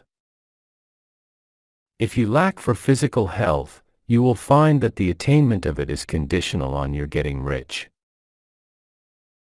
Only those who are emancipated from financial worry, and who have the means to live a carefree existence and follow hygienic practices, can have and retain health. Moral and spiritual greatness is possible only to those who are above the competitive battle for existence, and only those who are becoming rich on the plane of creative thought are free from the degrading influences of competition. If your heart is set on domestic happiness, remember that love flourishes best where there is refinement, a high level of thought, and freedom from corrupting influences, and these are to be found only where riches are attained by the exercise of creative thought, without strife or rivalry. You can aim at nothing so great or noble, I repeat, as to become rich, and you must fix your attention upon your mental picture of riches, to the exclusion of all that may tend to dim or obscure the vision. You must learn to see the underlying truth in all things. You must see beneath all seemingly wrong conditions the great one life ever moving forward toward fuller expression and more complete happiness. It is the truth that there is no such thing as poverty, that there is only wealth. Some people remain in poverty because they are ignorant of the fact that there is wealth for them, and these can best be taught by showing them the way to affluence in your own person and practice. Others are poor because, while they feel that there is a way out, they are too intellectually indolent to put forth the mental effort necessary to find that way and by travel it, and for these the very best thing you can do is to arouse their desire by showing them the happiness that comes from being rightly rich. Others still are poor because, while they have some notion of science, they have become so swamped and lost in the maze of metaphysical and occult theories that they do not know which road to take. They try a mixture of many systems and fail in all. For these, again, the very best thing to do is to show the right way in your own person and practice. An ounce of doing things is worth a pound of theorizing. The very best thing you can do for the whole world is to make the most of yourself. You can serve God and men in no more effective way than by getting rich, that is, if you get rich by the creative method and not by the competitive one. Another thing. We assert that this book gives in detail the principles of the science of getting rich, and if that is true, you do not need to read any other book upon the subject. This may sound narrow and egotistical, but consider, there is no more scientific method of computation in mathematics than by addition, subtraction, multiplication, and division. No other method is possible. There can be but one shortest distance between 2 points. There is only one way to think scientifically, and that is to think in the way that leads by the most direct and simple route to the goal. No man has yet formulated a briefer or less complex system than the one set forth herein. It has been stripped of all non-essentials. When you commence on this, lay all others aside, put them out of your mind altogether. Read this book every day, keep it with you, commit it to memory, and do not think about other systems and theories. If you do, you will begin to have doubts, and to be uncertain and wavering in your thought, and then you will begin to make failures. After you have made good and become rich, you may study other systems as much as you please, but until you are quite sure that you have gained what you want, do not read anything on this line but this book, unless it be the authors mentioned in the preface. And read only the most optimistic comments on the world's news, those in harmony with your picture. Also, postpone your investigations into the occult. Do not dabble in theosophy, spiritualism, or kindred studies. It is very likely that the dead still live, and are near, but if they are, let them alone, mind your own business. Wherever the spirits of the dead may be, they have their own work to do, and their own problems to solve, and we have no right to interfere with them. We cannot help them, and it is very doubtful whether they can help us, or whether we have any right to trespass upon their time if they can. Let the dead and the hereafter alone, and solve your own problem, get rich. If you begin to mix with the occult, you will start mental cross-currents which will surely bring your hopes to shipwreck. Now, this and the preceding chapters have brought us to the following statement of basic facts. There is a thinking stuff from which all things are made, and which, in its original state, permeates, penetrates, and fills the interspaces of the universe. A thought, in this substance, produces the thing that is imaged by the thought.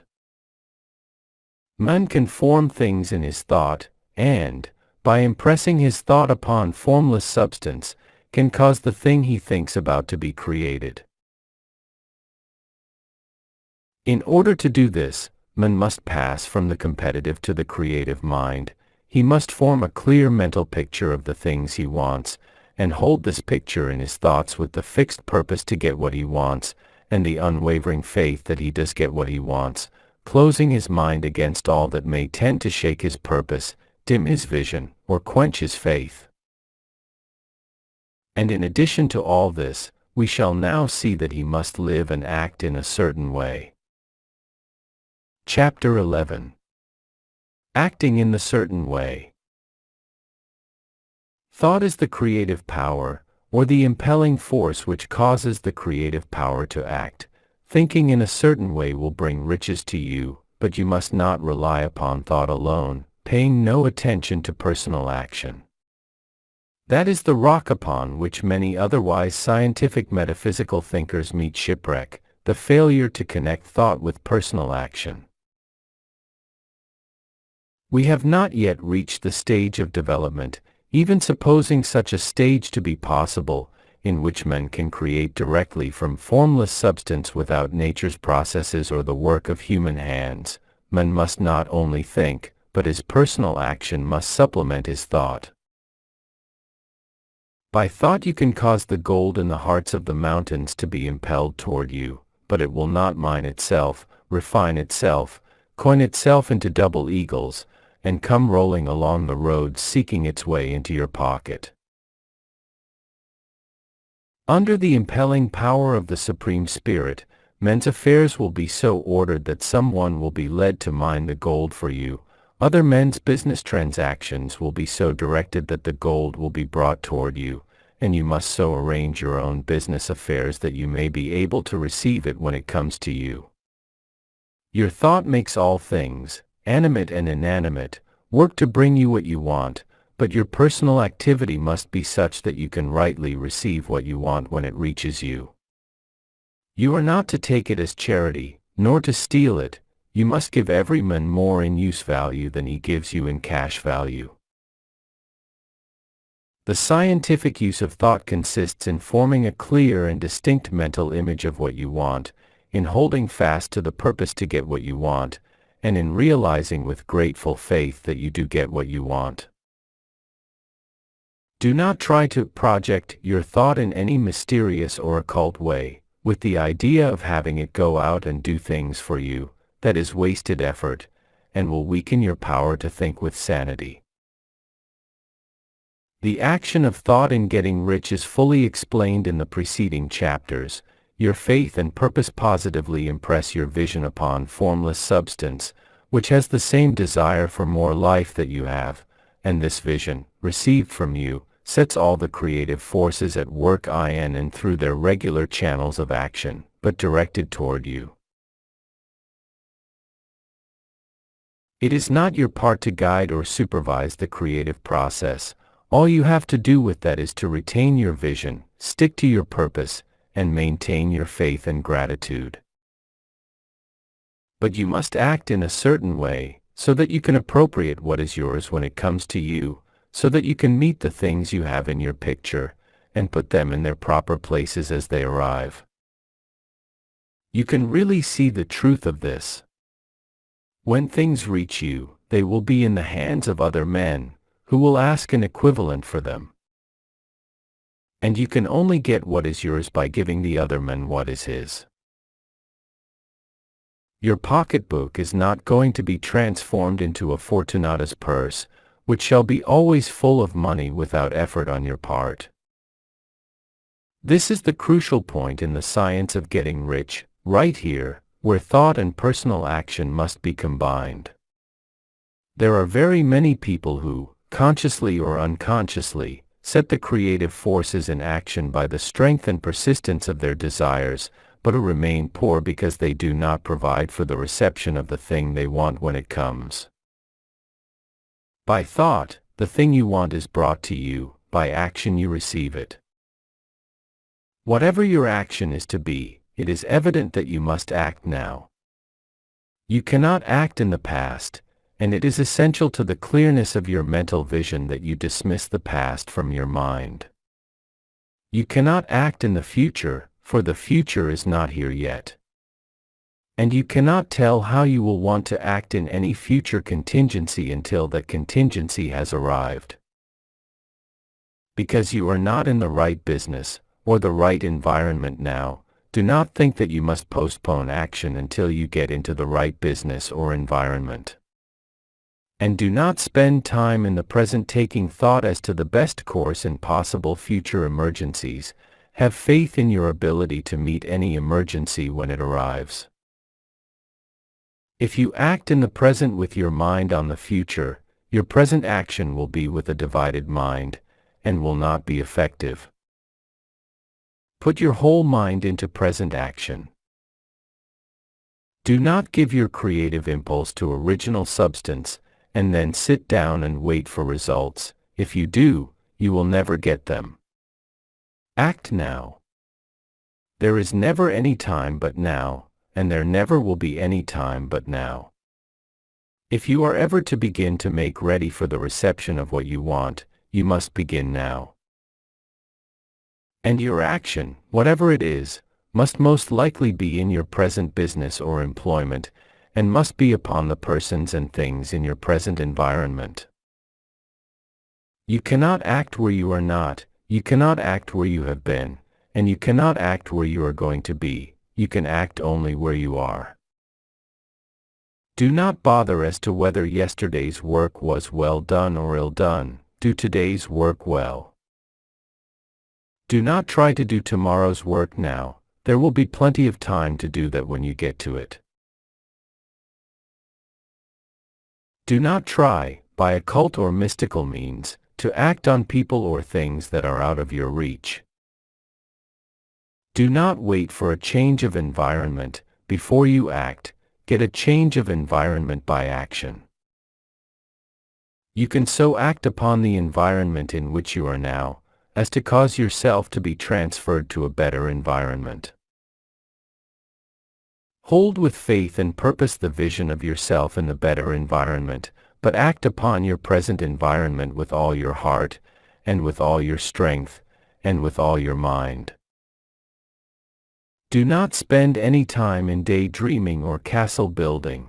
Hold to the one vision of what you want, and act now. Do not cast about seeking some new thing to do, or some strange, unusual, or remarkable action to perform as a first step toward getting rich. It is probable that your actions, at least for some time to come, will be those you have been performing for some time past, but you are to begin now to perform these actions in the certain way, which will surely make you rich. If you are engaged in some business, and feel that it is not the right one for you, do not wait until you get into the right business before you begin to act. Do not feel discouraged, or sit down and lament because you are misplaced. No man was ever so misplaced but that he could not find the right place, and no man ever became so involved in the wrong business but that he could get into the right business. Hold the vision of yourself in the right business, with the purpose to get into it, and the faith that you will get into it, and are getting into it, but act in your present business. Use your present business as the means of getting a better one, and use your present environment as the means of getting into a better one. Your vision of the right business, if held with faith and purpose, will cause the Supreme to move the right business toward you, and your action, if performed in the certain way, will cause you to move toward the business. If you are an employee, or wage earner, and feel that you must change places in order to get what you want, do not project your thought into space and rely upon it to get you another job. It will probably fail to do so. Hold the vision of yourself in the job you want, while you act with faith and purpose on the job you have, and you will certainly get the job you want. Your vision and faith will set the creative force in motion to bring it toward you, and your action will cause the forces in your own environment to move you toward the place you want. In closing this chapter, we will add another statement to our syllabus. There is a thinking stuff from which all things are made, and which, in its original state, permeates, penetrates, and fills the interspaces of the universe. A thought, in this substance, produces the thing that is imaged by the thought. Man can form things in his thought, and, by impressing his thought upon formless substance, can cause the thing he thinks about to be created. In order to do this, man must pass from the competitive to the creative mind. He must form a clear mental picture of the things he wants, and hold this picture in his thoughts with the fixed purpose to get what he wants, and the unwavering faith that he does get what he wants, closing his mind to all that may tend to shake his purpose, dim his vision, or quench his faith. That he may receive what he wants when it comes, Man must act now upon the people and things in his present environment. Chapter 12. Efficient Action. You must use your thought as directed in previous chapters, and begin to do what you can do where you are, and you must do all that you can do where you are. You can advance only by being larger than your present place, and no man is larger than his present place who leaves undone any of the work pertaining to that place. The world is advanced only by those who more than fill their present places. If no man quite filled his present place, you can see that there must be a going backward in everything. Those who do not quite fill their present places are dead weight upon society, government, commerce, and industry. They must be carried along by others at a great expense.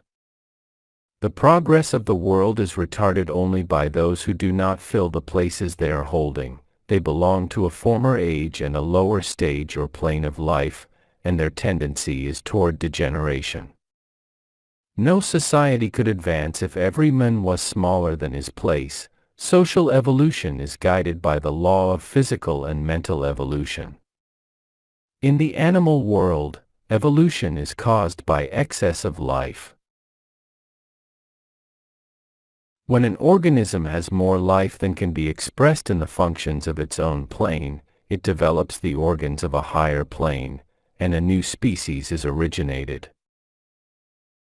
There never would have been new species had there not been organisms which more than filled their places.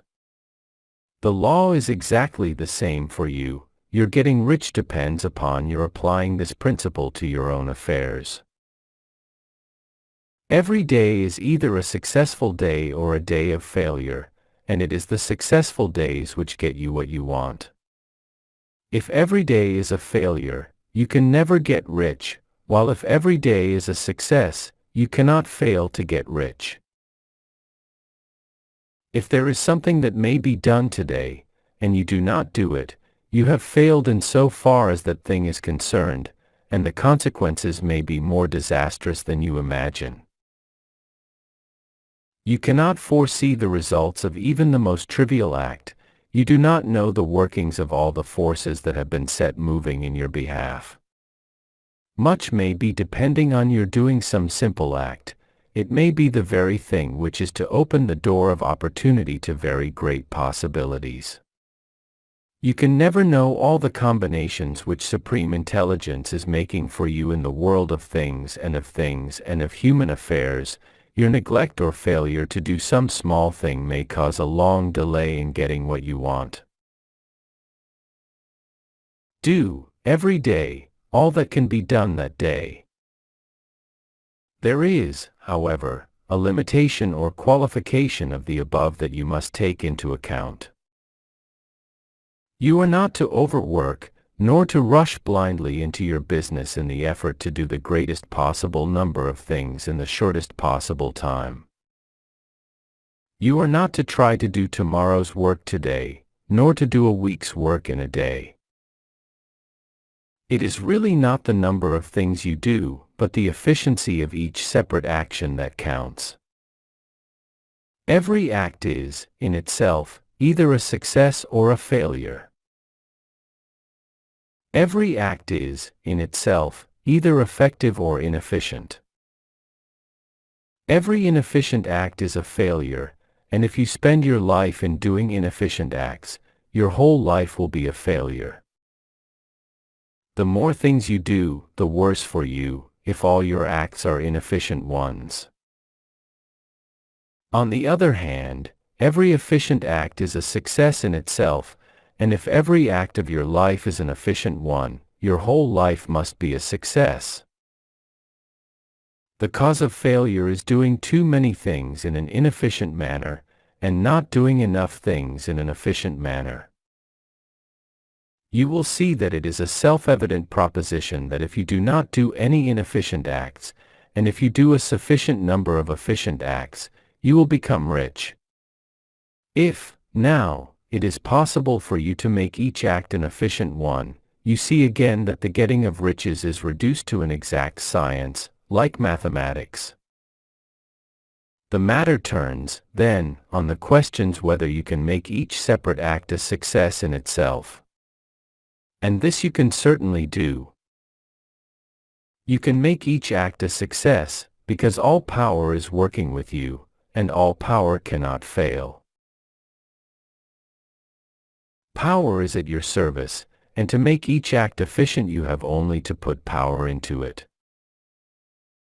Every action is either strong or weak, and when every one is strong, you are acting in the certain way which will make you rich. Every act can be made strong and efficient by holding your vision while you are doing it, and putting the whole power of your faith and purpose into it. It is at this point that the people fail who separate mental power from personal action. They use the power of mind in one place and at one time, and they act in another pace and at another time. So their acts are not successful in themselves, too many of them are inefficient.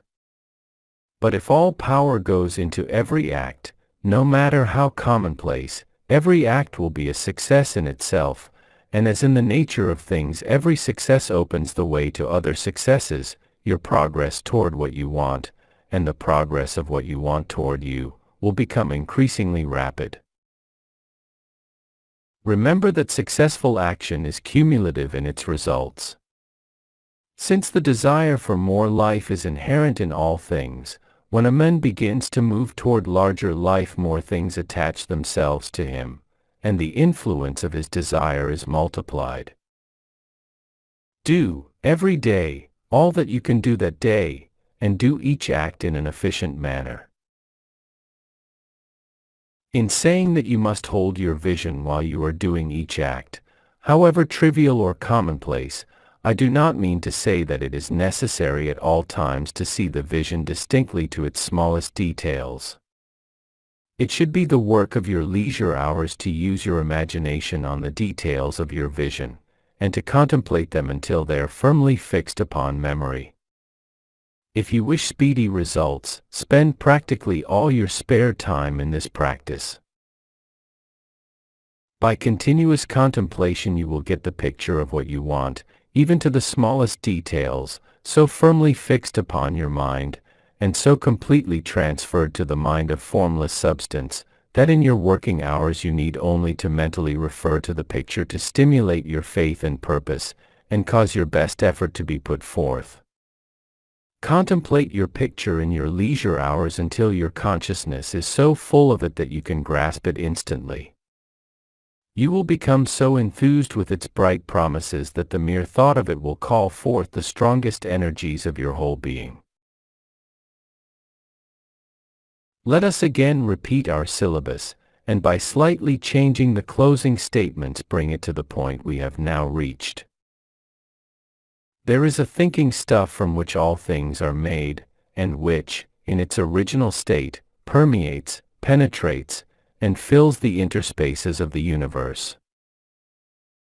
A thought, in this substance, produces the thing that is imaged by the thought. Man can form things in his thought, and, by impressing his thought upon formless substance, can cause the thing he thinks about to be created. In order to do this, man must pass from the competitive to the creative mind. He must form a clear mental picture of the things he wants, and do, with faith and purpose, all that can be done each day, doing each separate thing in an efficient manner. Chapter 13. Getting into the right business.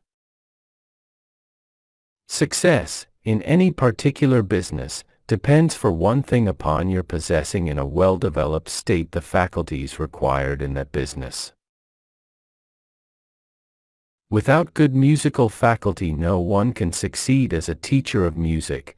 Without well-developed mechanical faculties no one can achieve great success in any of the mechanical trades. Without tact and the commercial faculties no one can succeed in mercantile pursuits. But to possess in a well-developed state the faculties required in your particular vocation does not ensure getting rich. There are musicians who have remarkable talent, and who yet remain poor. There are blacksmiths, carpenters, and so on, who have excellent mechanical ability, but who do not get rich, and there are merchants with good faculties for dealing with men who nevertheless fail. The different faculties are tools. It is essential to have good tools, but it is also essential that the tools should be used in the right way. One man can take a sharp saw, a square, a good plane, and so on, and build a handsome article of furniture. Another man can take the same tools and set to work to duplicate the article, but his production will be a botch. He does not know how to use good tools in a successful way. The various faculties of your mind are the tools with which you must do the work which is to make you rich. It will be easier for you to succeed if you get into a business for which you are well equipped with mental tools. Generally speaking, you will do best in that business which will use your strongest faculties, the one for which you are naturally best fitted. But there are limitations to this statement, also. No man should regard his vocation as being irrevocably fixed by the tendencies with which he was born. You can get rich in any business, for if you have not the right talent, for you can develop that talent, it merely means that you will have to make your tools as you go along, instead of confining yourself to the use of those with which you were born. It will be easier for you to succeed in a vocation for which you already have the talents in a well-developed state, but you can succeed in any vocation, for you can develop any rudimentary talent, and there is no talent of which you have not at least the rudiment. You will get rich most easily in point of effort, if you do that for which you are best fitted, but you will get rich most satisfactorily if you do that which you want to do. Doing what you want to do is life, and there is no real satisfaction in living if we are compelled to be forever doing something which we do not like to do, and can never do what we want to do. And it is certain that you can do what you want to do. The desire to do it is proof that you have within you the power which can do it. Desire is a manifestation of power. The desire to play music is the power which can play music, seeking expression and development. The desire to invent mechanical devices is the mechanical talent seeking expression and development. Where there is no power, either developed or undeveloped, to do a thing, there is never any desire to do that thing, and where there is strong desire to do a thing, it is certain proof that the power to do it is strong, and only requires to be developed and applied in the right way. All things else being equal, it is best to select the business for which you have the best developed talent, but if you have a strong desire to engage in any particular line of work, you should select that work as the ultimate end at which you aim. You can do what you want to do, and it is your right and privilege to follow the business or avocation which will be most congenial and pleasant. You are not obliged to do what you do not like to do, and should not do it except as a means to bring you to the doing of the thing you want to do. If there are past mistakes whose consequences have placed you in an undesirable business or environment, you may be obliged for some time to do what you do not like to do, but you can make the doing of it pleasant by knowing that it is making it possible for you to come to the doing of what you want to do. If you feel that you are not in the right vocation, do not act too hastily in trying to get into another one. The best way, generally, to change business or environment is by growth. Do not be afraid to make a sudden and radical change if the opportunity is presented, and you feel after careful consideration that it is the right opportunity, but never take sudden or radical action when you are in doubt as to the wisdom of doing so. There is never any hurry on the creative plane, and there is no lack of opportunity. When you get out of the competitive mind, you will understand that you never need to act hastily. No one else is going to beat you to the thing you want to do. There is enough for all. If one space is taken, another and a better one will be opened for you a little farther on, there is plenty of time. When you are in doubt, wait. Fall back on the contemplation of your vision, and increase your faith and purpose, and by all means, in times of doubt and indecision, cultivate gratitude. A day or two spent in contemplating the vision of what you want, and in earnest thanksgiving that you are getting it, will bring your mind into such close relationship with the Supreme that you will make no mistake when you do act. There is a mind which knows all there is to know, and you can come into close unity with this mind by faith and the purpose to advance in life, if you have deep gratitude. Mistakes come from acting hastily, or from acting in fear or doubt, or in forgetfulness of the right motive, which is more life to all, and less to none.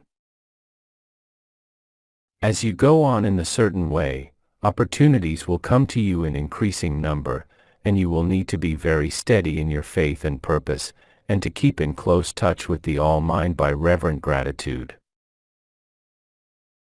Do all that you can do in a perfect manner every day, but do it without haste, worry, or fear.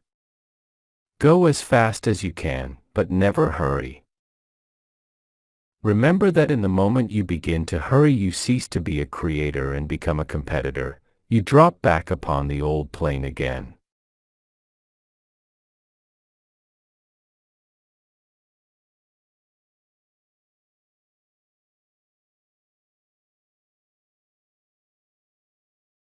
Whenever you find yourself hurrying, call a halt, fix your attention on the mental image of the thing you want, and begin to give thanks that you are getting it.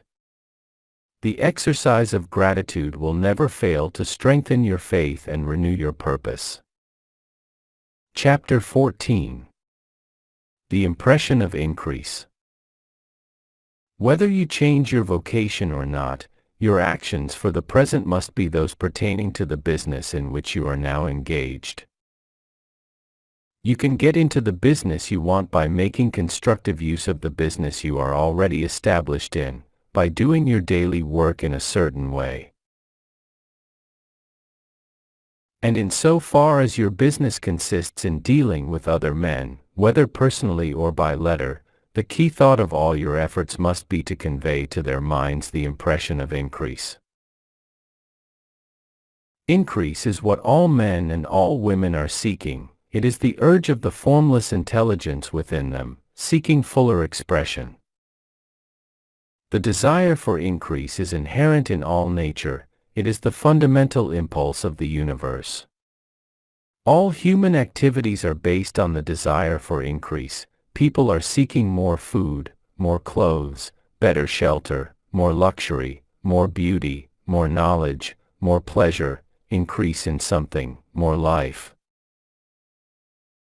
Every living thing is under this necessity for continuous advancement. Where increase of life ceases, dissolution and death set in at once. Man instinctively knows this, and hence he is forever seeking more. This law of perpetual increase is set forth by Jesus in the parable of the talents. Only those who gain more retain any. From him who hath not shall be taken away even that which he hath. The normal desire for increased wealth is not an evil or a reprehensible thing. It is simply the desire for more abundant life. It is aspiration. And because it is the deepest instinct of their natures, all men and women are attracted to him who can give them more of the means of life. In following the certain way as described in the foregoing pages, you are getting continuous increase for yourself, and you are giving it to all with whom you deal. You are a creative center, from which increase is given off to all. Be sure of this, and convey assurance of the fact to every man, woman, and child with whom you come in contact. No matter how small the transaction, even if it be only the selling of a stick of candy to a little child, put into it the thought of increase, and make sure that the customer is impressed with the thought. Convey the impression of advancement with everything you do, so that all people shall receive the impression that you are an advancing man, and that you advance all who deal with you. Even to the people whom you meet in a social way, without any thought of business, and to whom you do not try to sell anything, give the thought of increase. You can convey this impression by holding the unshakable faith that you, yourself, are in the way of increase, and by letting this faith inspire, fill, and permeate every action. Do everything that you do in the firm conviction that you are an advancing personality, and that you are giving advancement to everybody. Feel that you are getting rich, and that in so doing you are making others rich, and conferring benefits on all. Do not boast or brag of your success, or talk about it unnecessarily. True faith is never boastful. Wherever you find a boastful person, you find one who is secretly doubtful and afraid. Simply feel the faith, and let it work out in every transaction. Let every act and tone and look express the quiet assurance that you are getting rich, that you are already rich. Words will not be necessary to communicate this feeling to others. They will feel the sense of increase when in your presence, and will be attracted to you again. You must so impress others that they will feel that in associating with you they will get increase for themselves. See that you give them a use value greater than the cash value you are taking from them. Take an honest pride in doing this, and let everybody know it, and you will have no lack of customers. People will go where they are given increase, and the Supreme, which desires increase in all, and which knows all, will move toward you men and women who have never heard of you. Your business will increase rapidly, and you will be surprised at the unexpected benefits which will come to you. You will be able from day to day to make larger combinations, secure greater advantages, and to go on into a more congenial vocation if you desire to do so. But doing all this, you must never lose sight of your vision of what you want, or your faith and purpose to get what you want. Let me here give you another word of caution in regard to motives. Beware of the insidious temptation to seek for power over other men. Nothing is so pleasant to the unformed or partially developed mind as the exercise of power or dominion over others. The desire to rule for selfish gratification has been the curse of the world. For countless ages kings and lords have drenched the earth with blood in their battles to extend their dominions, this not to seek more life for all, but to get more power for themselves. Today, the main motive in the business and industrial world is the same. Men marshal their armies of dollars, and lay waste the lives and hearts of millions in the same mad scramble for power over others.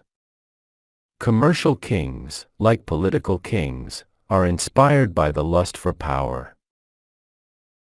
Jesus saw in this desire for mastery the moving impulse of that evil world he sought to overthrow.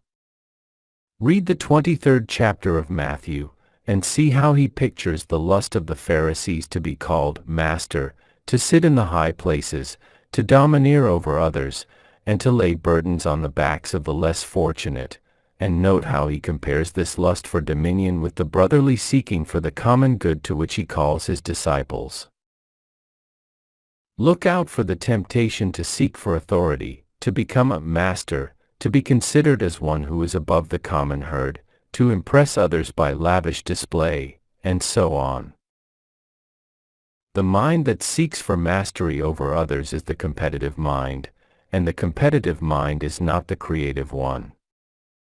In order to master your environment and your destiny, it is not at all necessary that you should rule over your fellow men, and indeed, when you fall into the world's struggle for the high places, you begin to be conquered by fate and environment, and your getting rich becomes a matter of chance and speculation. Beware of the competitive mind. No better statement of the principle of creative action can be formulated than the favorite declaration of the late, Golden Rule Jones of Toledo: "What I want for myself, I want for everybody." Chapter 15. The Advancing Men.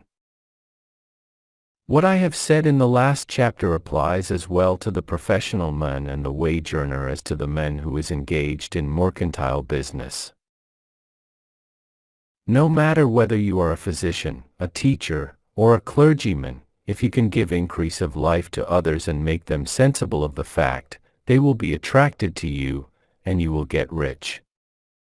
The physician who holds the vision of himself as a great and successful healer, and who works toward the complete realization of that vision with faith and purpose, as described in former chapters, will come into such close touch with the source of life that he will be phenomenally successful. Patients will come to him in throngs. No one has a greater opportunity to carry into effect the teaching of this book than the practitioner of medicine. It does not matter to which of the various schools he may belong, for the principle of healing is common to all of them, and may be reached by all alike. The advancing man in medicine, who holds to a clear mental image of himself as successful, and who obeys the laws of faith, purpose, and gratitude, will cure every curable case he undertakes, no matter what remedies he may use. In the field of religion, the world cries out for the clergyman who can teach his hearers the true science of abundant life. He who masters the details of the science of getting rich, together with the allied sciences of being well, of being great, and of winning love, and who teaches these details from the pulpit, will never lack for a congregation. This is the gospel that the world needs. It will give increase of life, and men will hear it gladly, and will give liberal support to the man who brings it to them. What is now needed is a demonstration of the science of life from the pulpit. We want preachers who can not only tell us how, but who in their own persons will show us how. We need the preacher who will himself be rich, healthy, great, and beloved, to teach us how to attain to these things, and when he comes he will find a numerous and loyal following. The same is true of the teacher who can inspire the children with the faith and purpose of the advancing life. He will never be out of a job. And any teacher who has this faith and purpose can give it to his pupils. He cannot help giving it to them if it is part of his own life and practice. What is true of the teacher, preacher, and physician is true of the lawyer, dentist, real estate man, insurance agent, of everybody. The combined mental and personal action I have described is infallible. It cannot fail. Every man and woman who follows these instructions steadily, perseveringly, and to the letter, will get rich. The law of the increase of life is as mathematically certain in its operation as the law of gravitation. Getting rich is an exact science. The wage earner will find this as true of his case as of any of the others mentioned. Do not feel that you have no chance to get rich because you are working where there is no visible opportunity for advancement, where wages are small and the cost of living high. Form your clear mental vision of what you want, and begin to act with faith and purpose. Do all the work you can do, every day, and do each piece of work in a perfectly successful manner. Put the power of success, and the purpose to get rich, into everything that you do. But do not do this merely with the idea of currying favor with your employer, in the hope that he, or those above you, will see your good work and advance you. It is not likely that they will do so. The man who is merely a good workman, filling his place to the very best of his ability, and satisfied with that, is valuable to his employer, and it is not to the employer's interest to promote him. He is worth more where he is. To secure advancement, something more is necessary than to be too large for your place. The man who is certain to advance is the one who is too big for his place, and who has a clear concept of what he wants to be, who knows that he can become what he wants to be and who is determined to be what he wants to be. Do not try to more than fill your present place with a view to pleasing your employer. Do it with the idea of advancing yourself. Hold the faith and purpose of increase during work hours, after work hours, and before work hours. Hold it in such a way that every person who comes in contact with you, whether foreman, fellow workman, or social acquaintance, will feel the power of purpose radiating from you, so that everyone will get the sense of advancement and increase from you. Men will be attracted to you, and if there is no possibility for advancement in your present job, you will very soon see an opportunity to take another job. There is a power which never fails to present opportunity to the advancing man who is moving in obedience to law. God cannot help helping you. If you act in a certain way, he must do so in order to help himself. There is nothing in your circumstances or in the industrial situation that can keep you down. If you cannot get rich working for the Steel Trust, you can get rich on a 10-acre farm, and if you begin to move in a certain way, you will certainly escape from the clutches of the Steel Trust and get onto the farm or wherever else you wish to be. If a few thousands of its employees would enter upon the certain way, the Steel Trust would soon be in a bad plight. It would have to give its workingmen more opportunity, or go out of business. Nobody has to work for a trust. The trusts can keep men in so-called hopeless conditions only so long as there are men who are too ignorant to know of the science of getting rich, or too intellectually slothful to practice it. Begin this way of thinking and acting, and your faith and purpose will make you quick to see any opportunity to better your condition. Such opportunities will speedily come, for the Supreme, working in all, and working for you, will bring them before you. Do not wait for an opportunity to be all that you want to be. When an opportunity to be more than you are now is presented and you feel impelled toward it, take it. It will be the first step toward a greater opportunity. There is no such thing possible in this universe as a lack of opportunities for the man who is living the advancing life. It is inherent in the constitution of the cosmos that all things shall be for him and work together for his good, and he must certainly get rich if he acts and thinks in the certain way. So let wage-earning men and women study this book with great care, and enter with confidence upon the course of action it prescribes. It will not fail.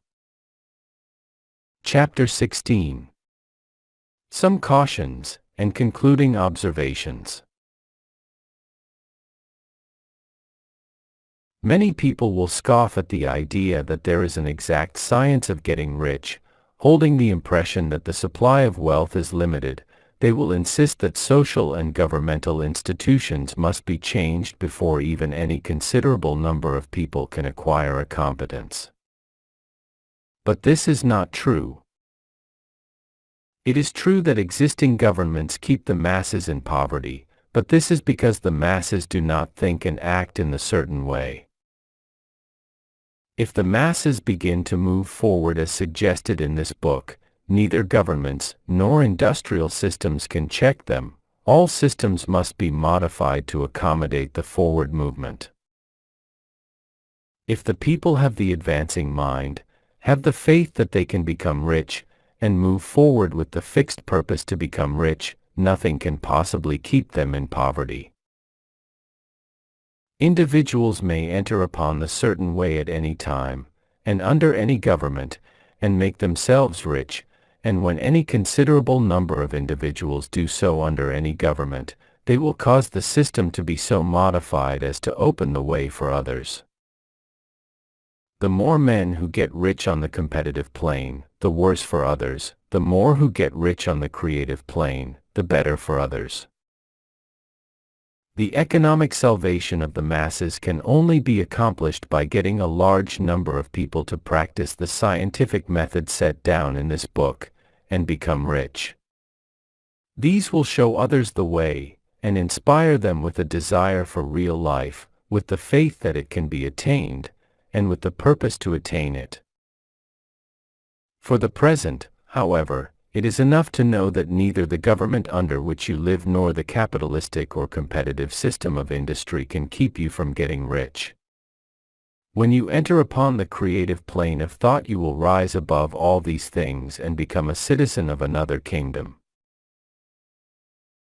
But remember that your thought must be held upon the creative plane. You are never for an instant to be betrayed into regarding the supply as limited, or into acting on the moral level of competition. Whenever you do fall into old ways of thought, correct yourself instantly, for when you are in the competitive mind, you have lost the cooperation of the mind of the whole.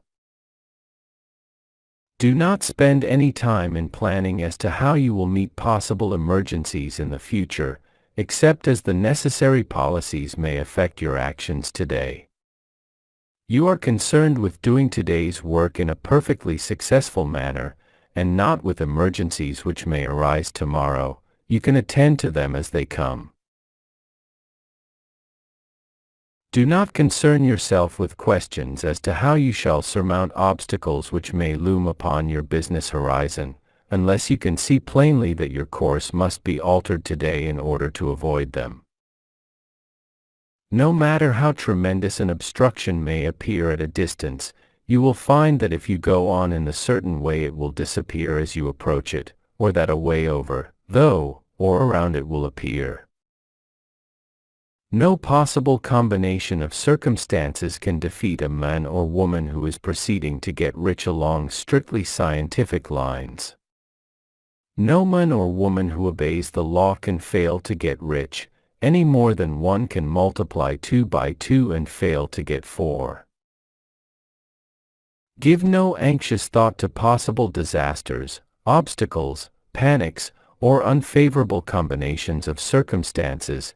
It is time enough to meet such things when they present themselves before you in the immediate present, and you will find that every difficulty carries with it the wherewithal for its overcoming. Guard your speech. Never speak of yourself, your affairs, or of anything else in a discouraged or discouraging way. Never admit the possibility of failure, or speak in a way that infers failure as a possibility.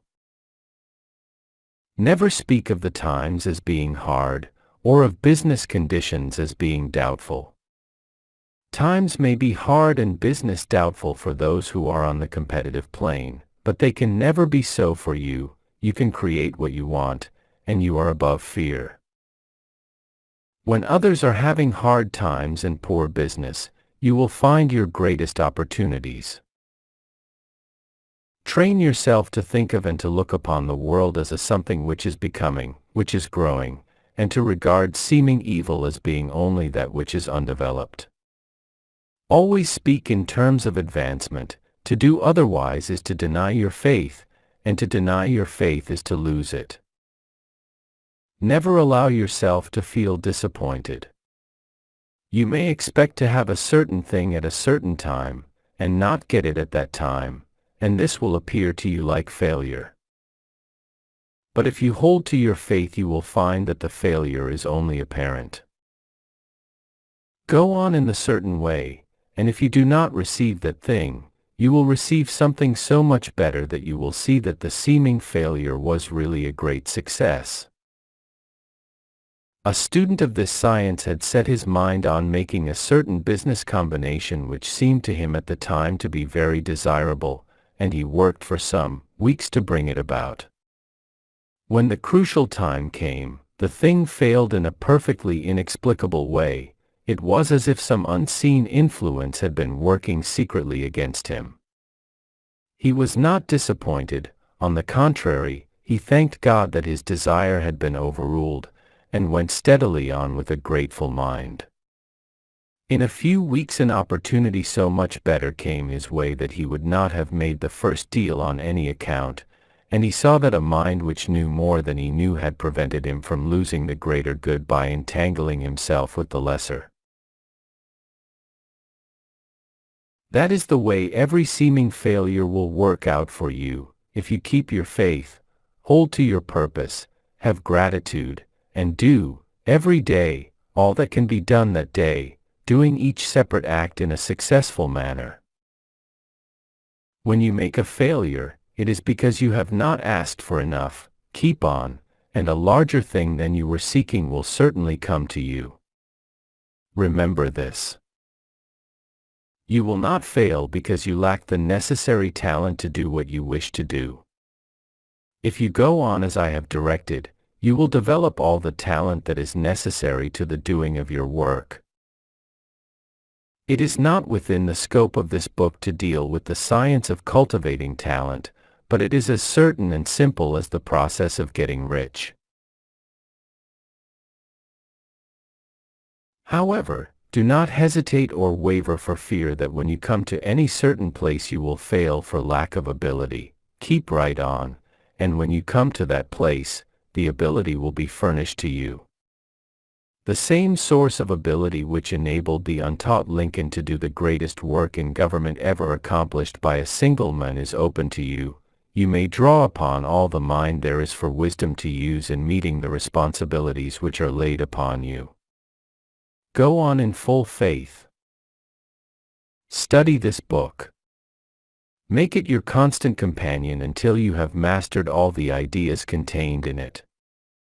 While you are getting firmly established in this faith, you will do well to give up most recreations and pleasure, and to stay away from places where ideas conflicting with these are advanced in lectures or sermons. Do not read pessimistic or conflicting literature, or get into arguments upon the matter. Do very little reading, outside of the writers mentioned in the preface. Spend most of your leisure time in contemplating your vision, and in cultivating gratitude, and in reading this book. It contains all you need to know of the science of getting rich, and you will find all the essentials summed up in the following chapter. Chapter 17. Summary of the Science of Getting Rich. There is a thinking stuff from which all things are made, and which, in its original state, permeates, penetrates, and fills the interspaces of the universe. A thought in this substance produces the thing that is imaged by the thought. Man can form things in his thought, and by impressing his thought upon formless substance can cause the thing he thinks about to be created. In order to do this, man must pass from the competitive to the creative mind, otherwise he cannot be in harmony with the formless intelligence, which is always creative and never competitive in spirit. Man may come into full harmony with the formless substance by entertaining a lively and sincere gratitude for the blessings it bestows upon him. Gratitude unifies the mind of man with the intelligence of substance, so that man's thoughts are received by the formless. Man can remain upon the creative plane only by uniting himself with the formless intelligence through a deep and continuous feeling of gratitude. Man must form a clear and definite mental image of the things he wishes to have, to do, or to become, and he must hold this mental image in his thoughts, while being deeply grateful to the Supreme that all his desires are granted to him. The man who wishes to get rich must spend his leisure hours in contemplating his vision, and in earnest thanksgiving that the reality is being given to him. Too much stress cannot be laid on the importance of frequent contemplation of the mental image, coupled with unwavering faith and devout gratitude. This is the process by which the impression is given to the formless, and the creative force is set in motion. The creative energy works through the established channels of natural growth, and of the industrial and social order. All that is included in his mental image will surely be brought to the man who follows the instructions given above, and whose faith does not waver. What he wants will come to him through the ways of established trade and commerce. In order to receive his own when it shall come to him, man must be active, and this activity can only consist in more than filling his present place.